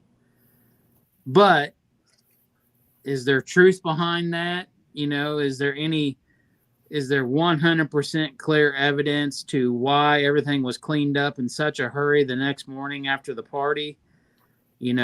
Was it to hide something, or was it because Mr. Irwin was coming home and they were instructed they couldn't have a party and they better not have a party?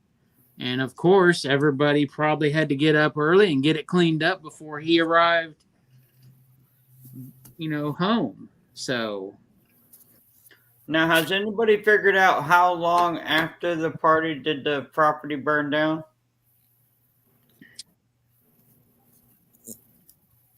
I want to say it was in the summertime.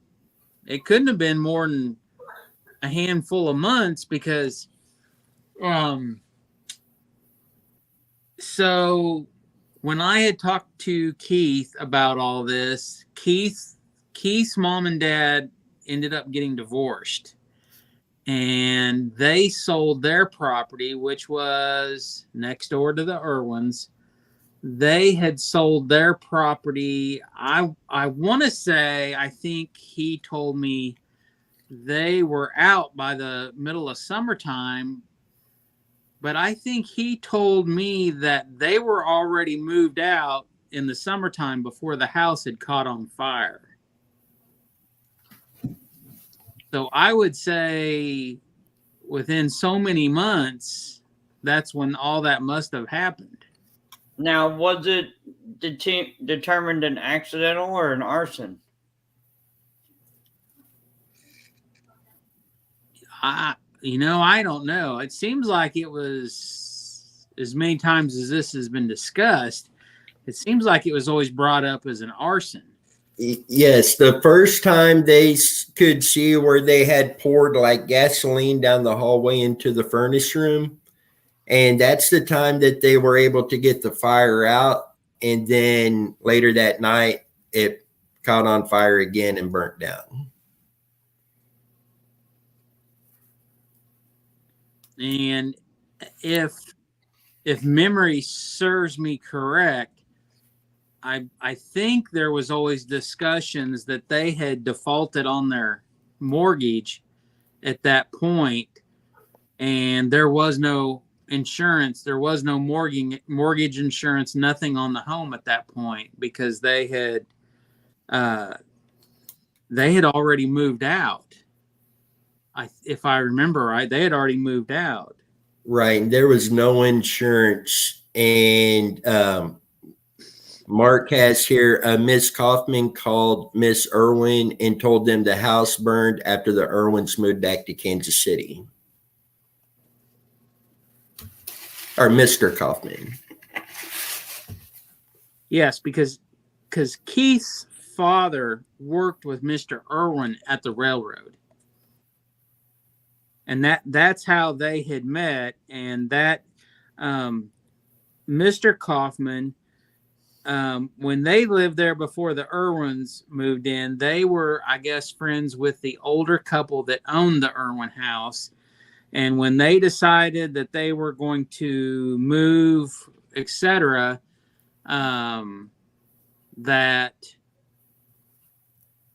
Mr. Kaufman, Tom Kaufman, had introduced Mr. Irwin and Mrs. Irwin to the older couple that owned the house, and they had made some type of agreement to buy the property, and that's when they had moved out there and they had bought it.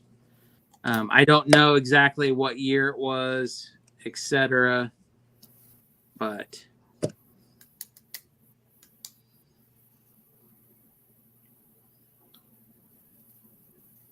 And Leanne said she got up when Harold got there and that Lee was already there.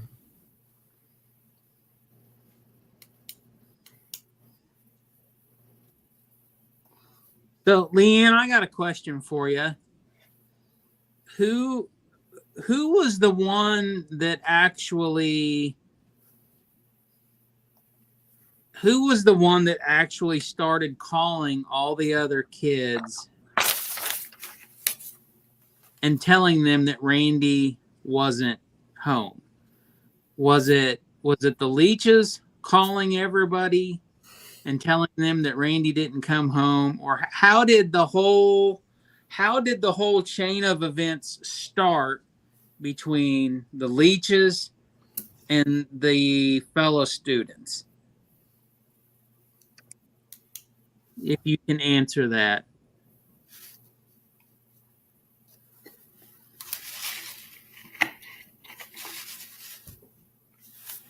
What was Jen's comment? I saw something flash. The fire took place about 2 weeks after they moved, according to the report.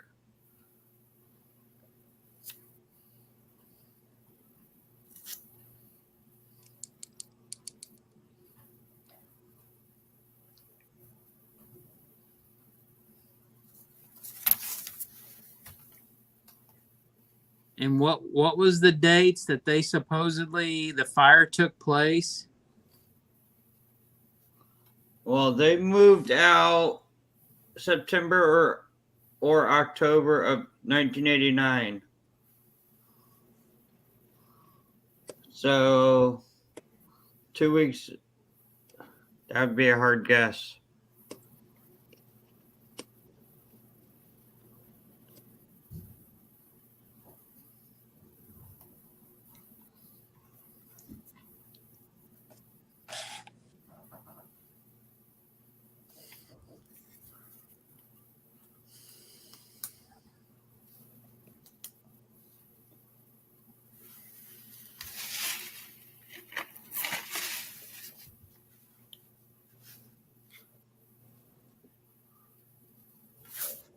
I know it's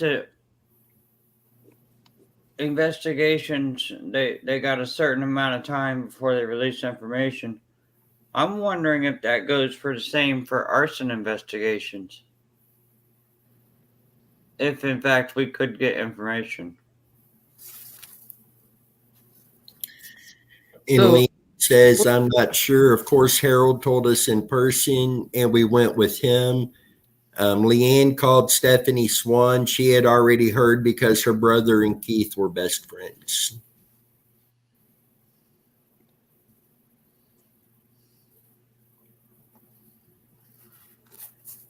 So according to Jennifer's information, they moved out. That's interesting because I was under the assumption that the fire happened that summer. But according to those dates, that's well over a year after. Yeah. Mark said something about a year and 5 months.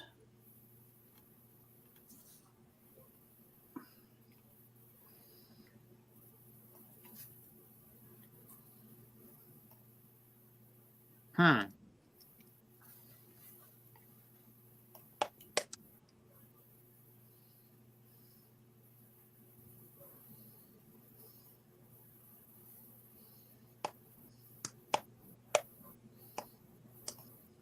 Well, that's definitely interesting because I was always under the understanding that the fire happened later that summer, not a year and 5 months later. That's quite a while. And when was the replacement car fire that happened at the Leaches?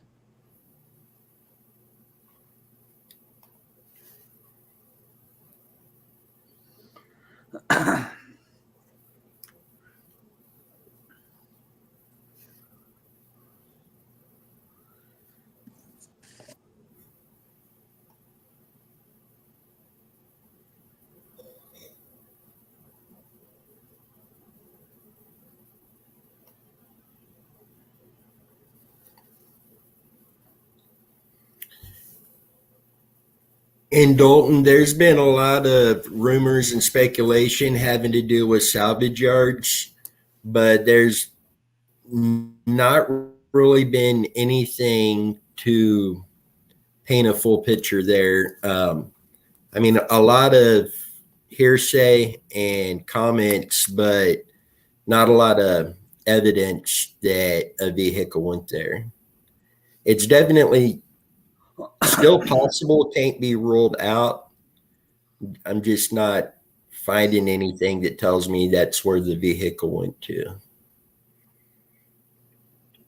And Leanne says there was only 36 people in their class.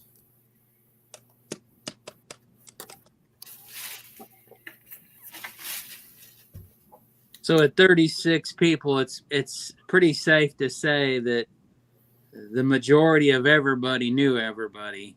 I mean, in that small of a school, you know, if you just roundabout estimate there's 40 kids per class, you know, that's 160 students that was at Linwood. And that kind of does fall on lines with me saying that when the schools combined, there was, you know, around like 400 and something, give or take. So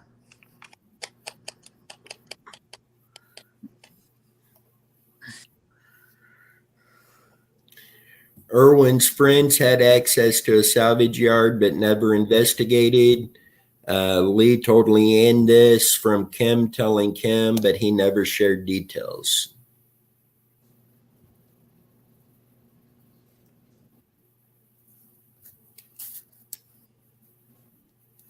what was the date of the car fire? Did it say 4/11/91? Yes. Yes. That's not too far off from the anniversary date of Randy's stuff. No. 6 days, 5 days. 6 days and, you know, off by a handful of years, but that's once again, that's kind of odd. That's kind of a weird coincidence. You know, if it would have been in August of 91, I wouldn't have said anything.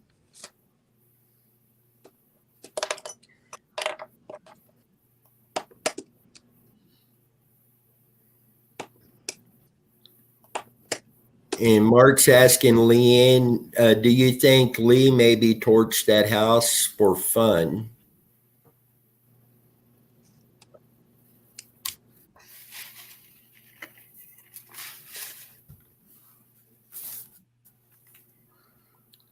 And Dalton, I agree. Usually teens aren't usually sophisticated enough to cover up a murder, especially one that's spontaneous like that.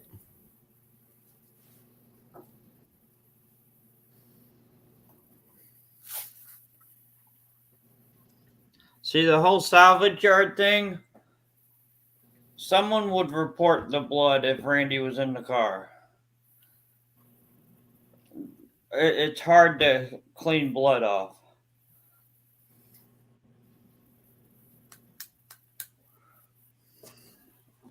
Well, it just depends. Depends on, you know, who knew who and what time it happened. Because, you know, I mean, you all have read my comments. Unless somebody knew somebody, I have a hard time believing that somebody called somebody in the middle of the night and said, "Hey, I've got to get rid of a car right now." You know, and then they got to go fire up some monstrous 3-phase, whatever, you know, whatever 3-phase electrical system to fire up a giant car shredder or smasher in the middle of the night. You know, I mean, we all have our opinions and stuff. And I mean, it would absolutely have to have been somebody related, I would think, or somehow a relationship that was good enough to at 3 a.m. or 4 a.m. to ask someone to do something like that. I mean, we all know, everybody knows somebody along the lines that does stuff that's not right, illegal, but that's a pretty brave thing to ask, and especially a car that was that new at that time, you know. Or to ask to be an accessory to a murder. Yeah. I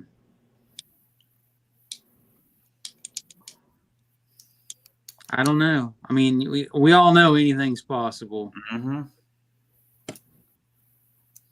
What was that comment that just flashed?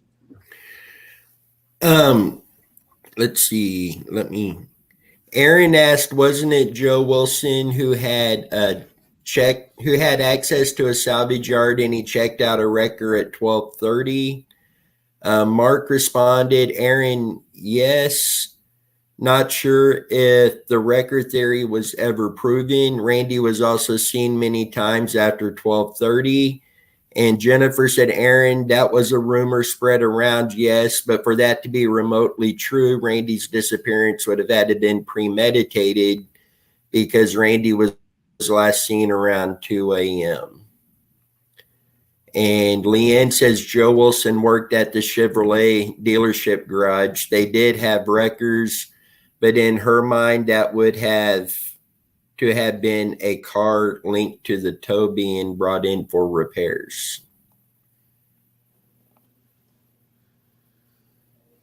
You know, there was a rumor about the car could have been stripped for parts.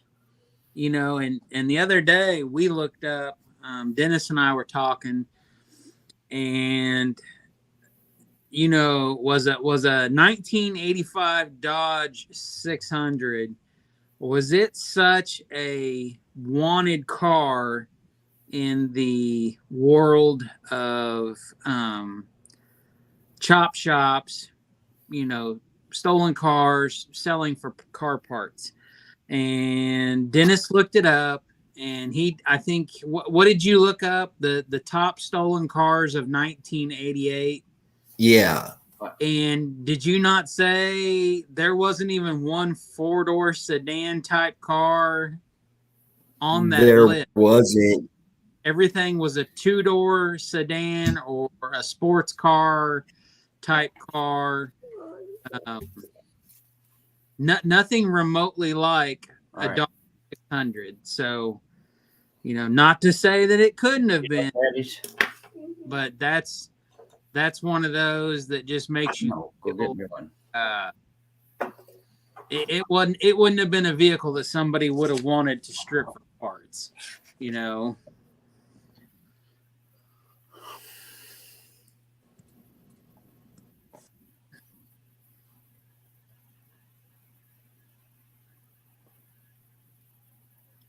Because all through the 80s and most of the 90s, it was showing basically the same thing.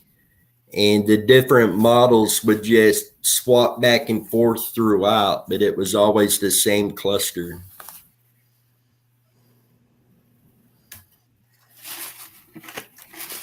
And Ponytail says it was supposedly known Randy was going to narc on drug dealers. We have heard several different theories that go along with that as well. And Mark says, yes, Pony. Leanne stated before that it was known Randy warned Teresa's dealer friends to stay away from her or he would turn them in.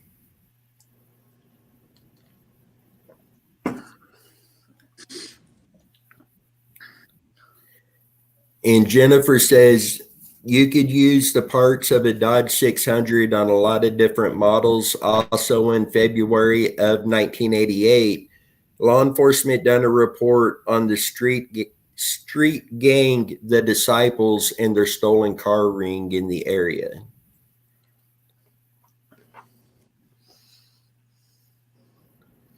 I have to look that up and check that out. Yeah, the Gangsters Disciples was a big gang back in that time.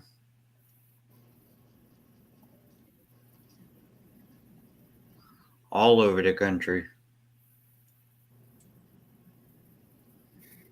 And Leanne says that Ponytail, everybody was talking about that after the fact, but there are sound arguments that links people from Randy to dealers.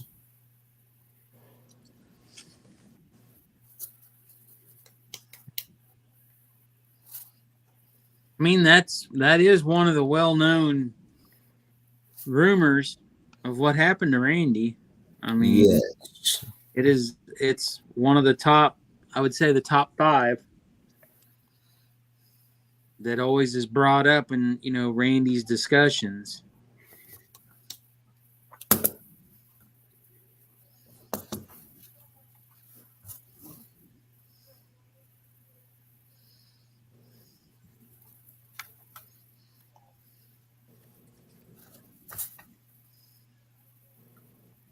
Seeing that goes right back into, did he flip over a table of drugs there at the party? See that, get mad, dump it over. That's been brought up multiple times.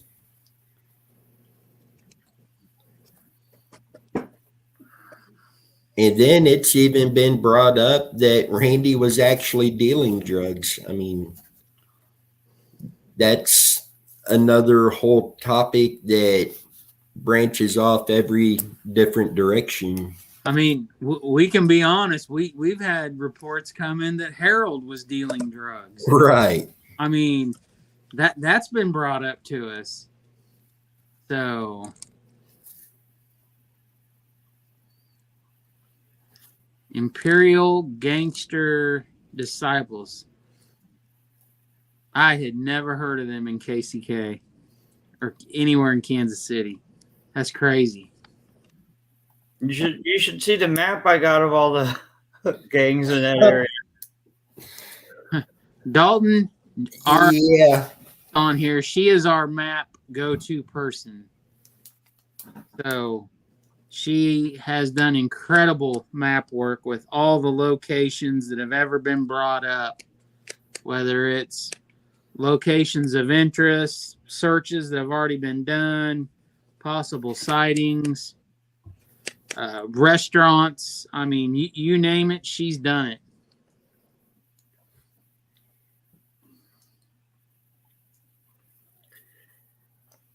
And Leanne says the drugs links my brother to that night. After 33 years, he admitted he was at Flanagan's that night. And then I really think my brother knows something.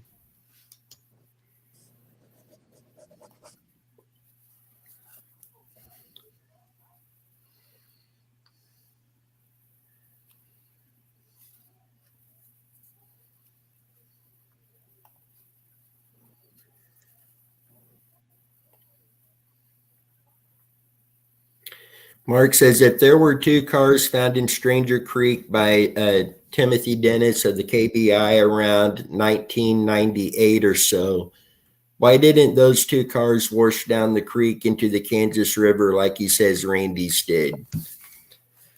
Mark, I could give you my thought on that. Is my thought Randy's didn't wash down there. I don't think he ever went into Stranger Creek there. Timothy Dennis, in one of my earlier videos, like over a year and a half ago that I done on Randy, I was going over Timothy Dennis and him stating this in the newspaper article, and it kind of rubbed me wrong and got the best of me. And so I called it out in that video and begged for Tim Dennis to contact me because I wanted to hear him explain his theory with Randy going into Stranger Creek there, knowing with the drought, yes, there was some water in the creek, but there's not going to be enough to hide the vehicle. So I wanted to hear from him directly that theory and why he got to that theory. Never heard anything. Never heard anything from anyone on it, really. And I would love to have that conversation with him because it's one thing if it's just been so many years you don't remember everything correctly because, this man's worked countless cases in his career. So did he get something confused? But as detailed as he was in that statement, to me, it was kind of like, this is what I think is what happened, end of story, end of discussion. That's where he's at. And it just absolutely rubbed me wrong. Because I do not believe at all that Randy went into Stranger Creek. It doesn't mean that we won't check it and run sonar if there's an area that either us or somebody feels that we should, but I don't think he's there.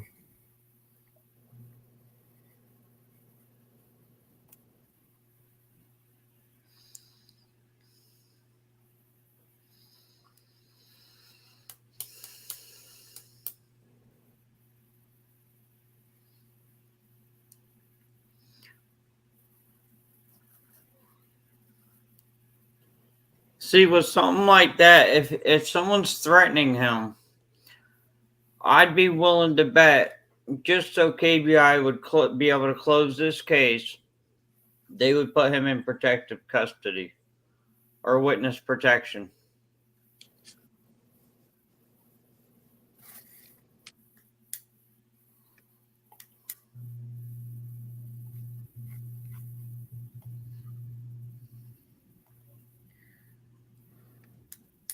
Heck, I think there was even a time that we talked that Randy possibly had gone into the witness protection program because of the drugs, what was going to go down, but it technically didn't.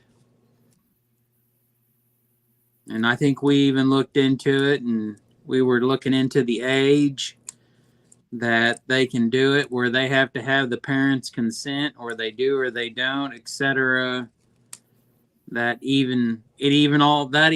spiraled out of control into, that was another reason he went to California supposedly he went and he was living in Colorado, is because he had threatened to to go to the police about what was going on.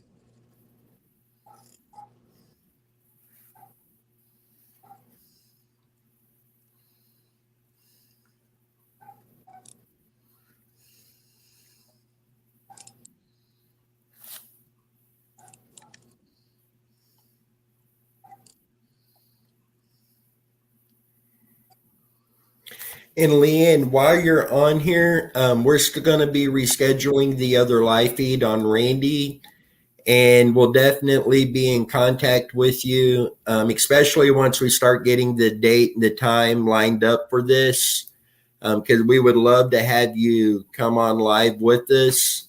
You do have a open invite to come here to the house and join us, or maybe we can meet up somewhere, whatever works best for you. But just a heads up, we will be working on getting that lined up, and we'll keep you in the loop on that.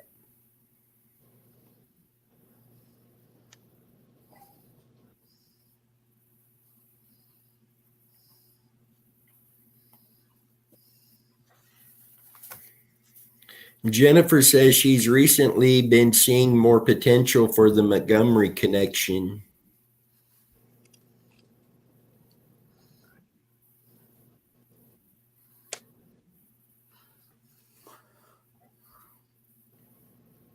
See, I don't disagree with her, but until it's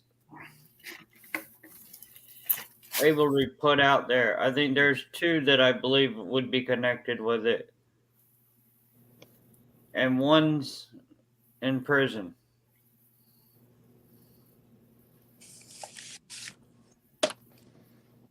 Well, something else is that there was quite a few people that went missing in the general area of Linwood over the next 4 years, basically. I mean, and what are we talking? A 5 mile radius of Linwood, at the max 10 miles, maybe. And it always sounds like to me that it's the people make it out to be that it's all related. So yeah, because you got Randy, Skate Bishop, Lloyd Folsom, Jack Schultz.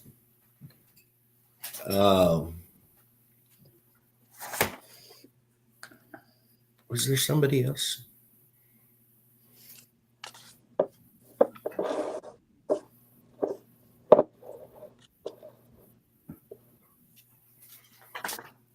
Okay, Leanne, I'll definitely do that. And Jen says, I couldn't find the link, but now I see the potential.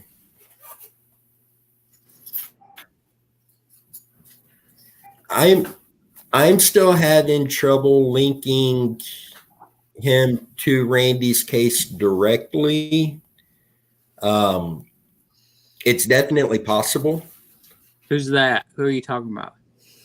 Montgomery. But didn't we have some type of report or something that Randy supposedly had punched Montgomery somewhere or something? Right. There is a report we have that does state that. Basically that he got out and hit him in the mouth. Some type of confrontation somewhere or something, but I don't remember where this took place at or something. I don't remember where it took place, but we do have a report stating that. And Randy was a big stout dude. If he hits you, you're going to feel it. Yeah.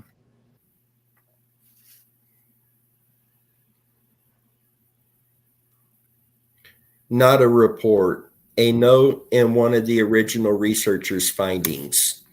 And Jen, I do remember that one. I will go through these and see if I could find it again. But I did read a report in here where somebody was given a statement to law enforcement after Randy had gone missing that was telling them that Randy and somebody else had pulled up into a vehicle and Randy had got out and he had punched somebody, and I want to say it was Montgomery, but I will go through these and find that again. And if I find it, whichever way it goes, I'll get that sent over to you.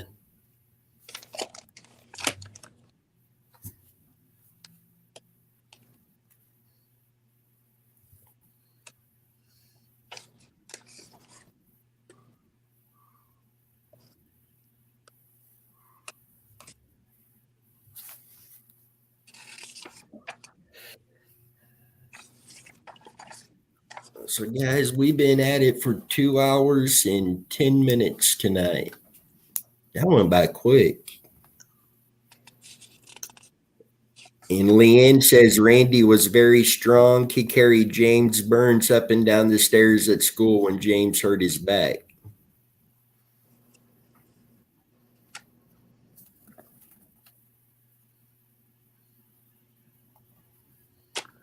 That's a heck of a friend. Yeah. To do that. It's a incredible, way of taking care of somebody that was hurt and in need.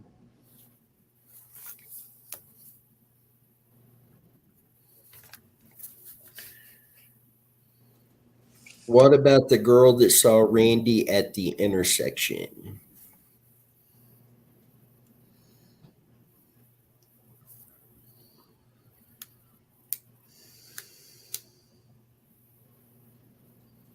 I think there's been quite a few reports of Randy being seen within a week of him disappearing. I mean, I think there was that sighting. Wasn't there a sighting in Lawrence?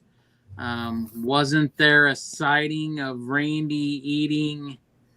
Randy was eating at was it the Pizza Hut in DeSoto?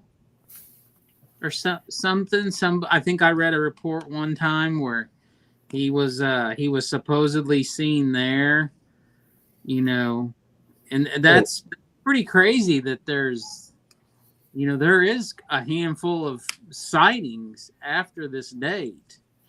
And there was even another one that was in Smithville, where somebody reported seeing him in Smithville. Oh, wow. Somebody reported seeing him in Bonner Springs. Jennifer says that was a stranger who identified him off of a poster that was in Kansas City.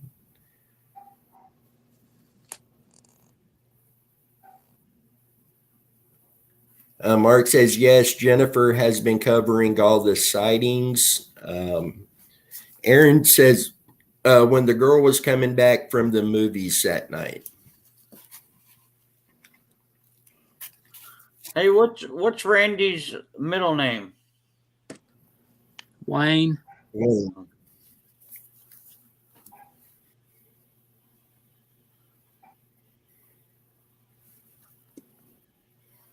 What'd you find, Dan? My mind, I was looking for it earlier. Oh. No, I remember seeing something about a doctor named Randy Leach. A what now? You broke. I remember seeing something Say about that again. You broke. I seen something about a doctor named Randy Leach, and I wanted to compare the middle name. He's out of Texas.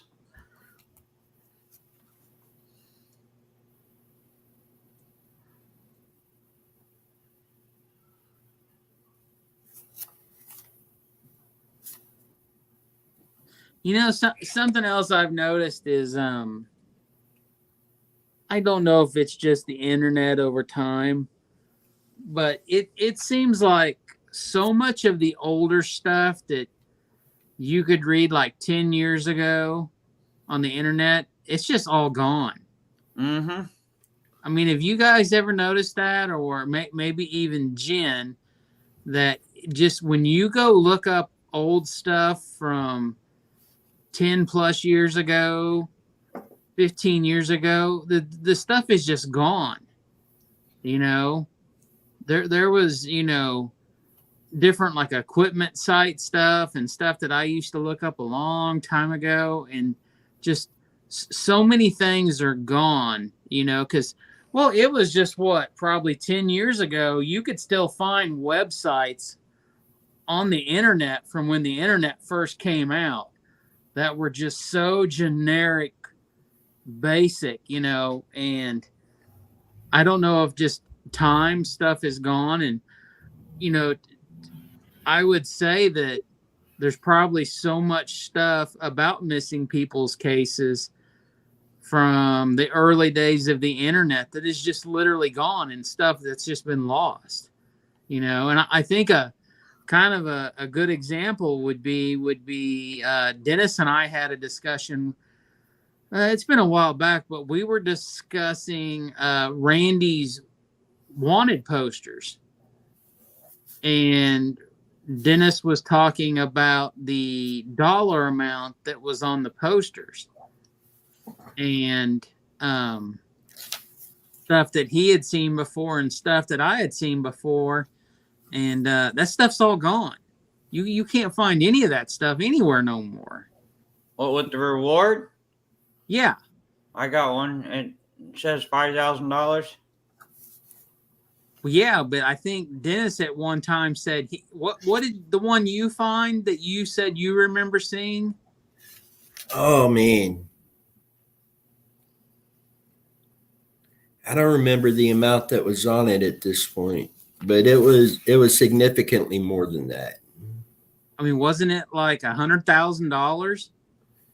And it was something in use that you had seen it, and then one night we were on the computer for probably 3 or 4 hours, and we were trying to find copies of these posters, these wanted flyer posters with the reward money. Even the ones that had come out recently with different amounts, all that stuff's gone. I don't know if people go back in and delete it, because, like they say, once it's on the internet, it supposedly never leaves, but there's all kinds of crap that's just gone that you just can't find anymore.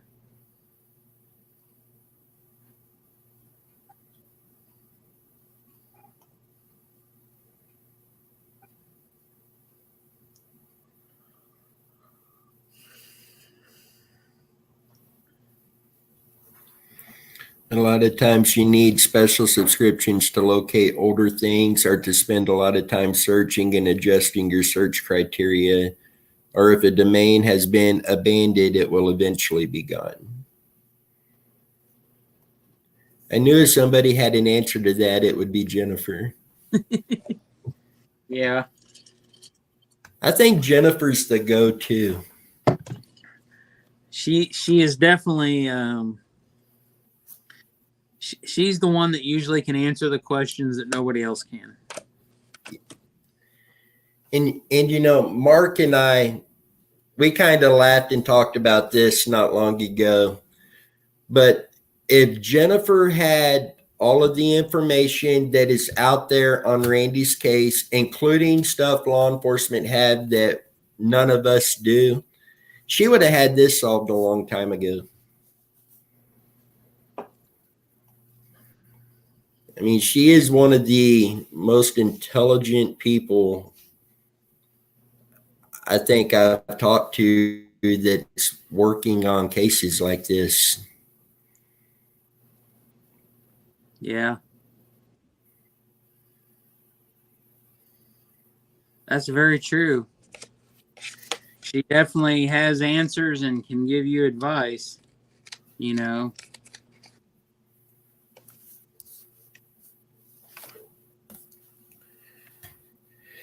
So guys, with that, we will keep you guys updated on when we do get the next Randy Leach live feed rescheduled from last week.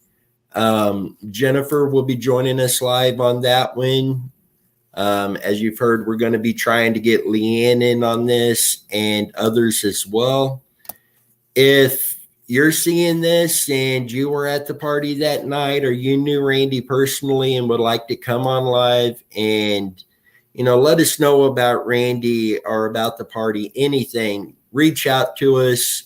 Our contact information, as always, is down in the video description. We would love to bring you on and let you share what you have. And Jennifer says maybe not solved, but definitely organized like no other. Oh, it would definitely be organized, but my money's on you, Jen.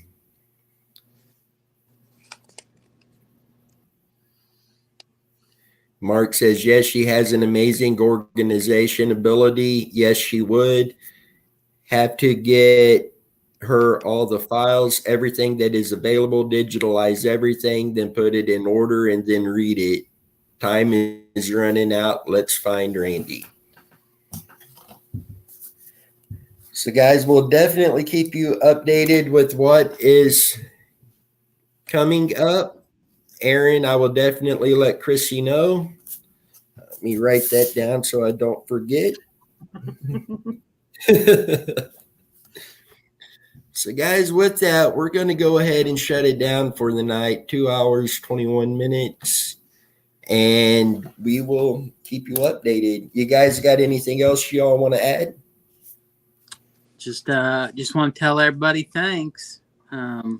Thanks for being a part of the show tonight. And, as always, please like, share, and subscribe. And, give us a thumbs up because we appreciate it. We really do.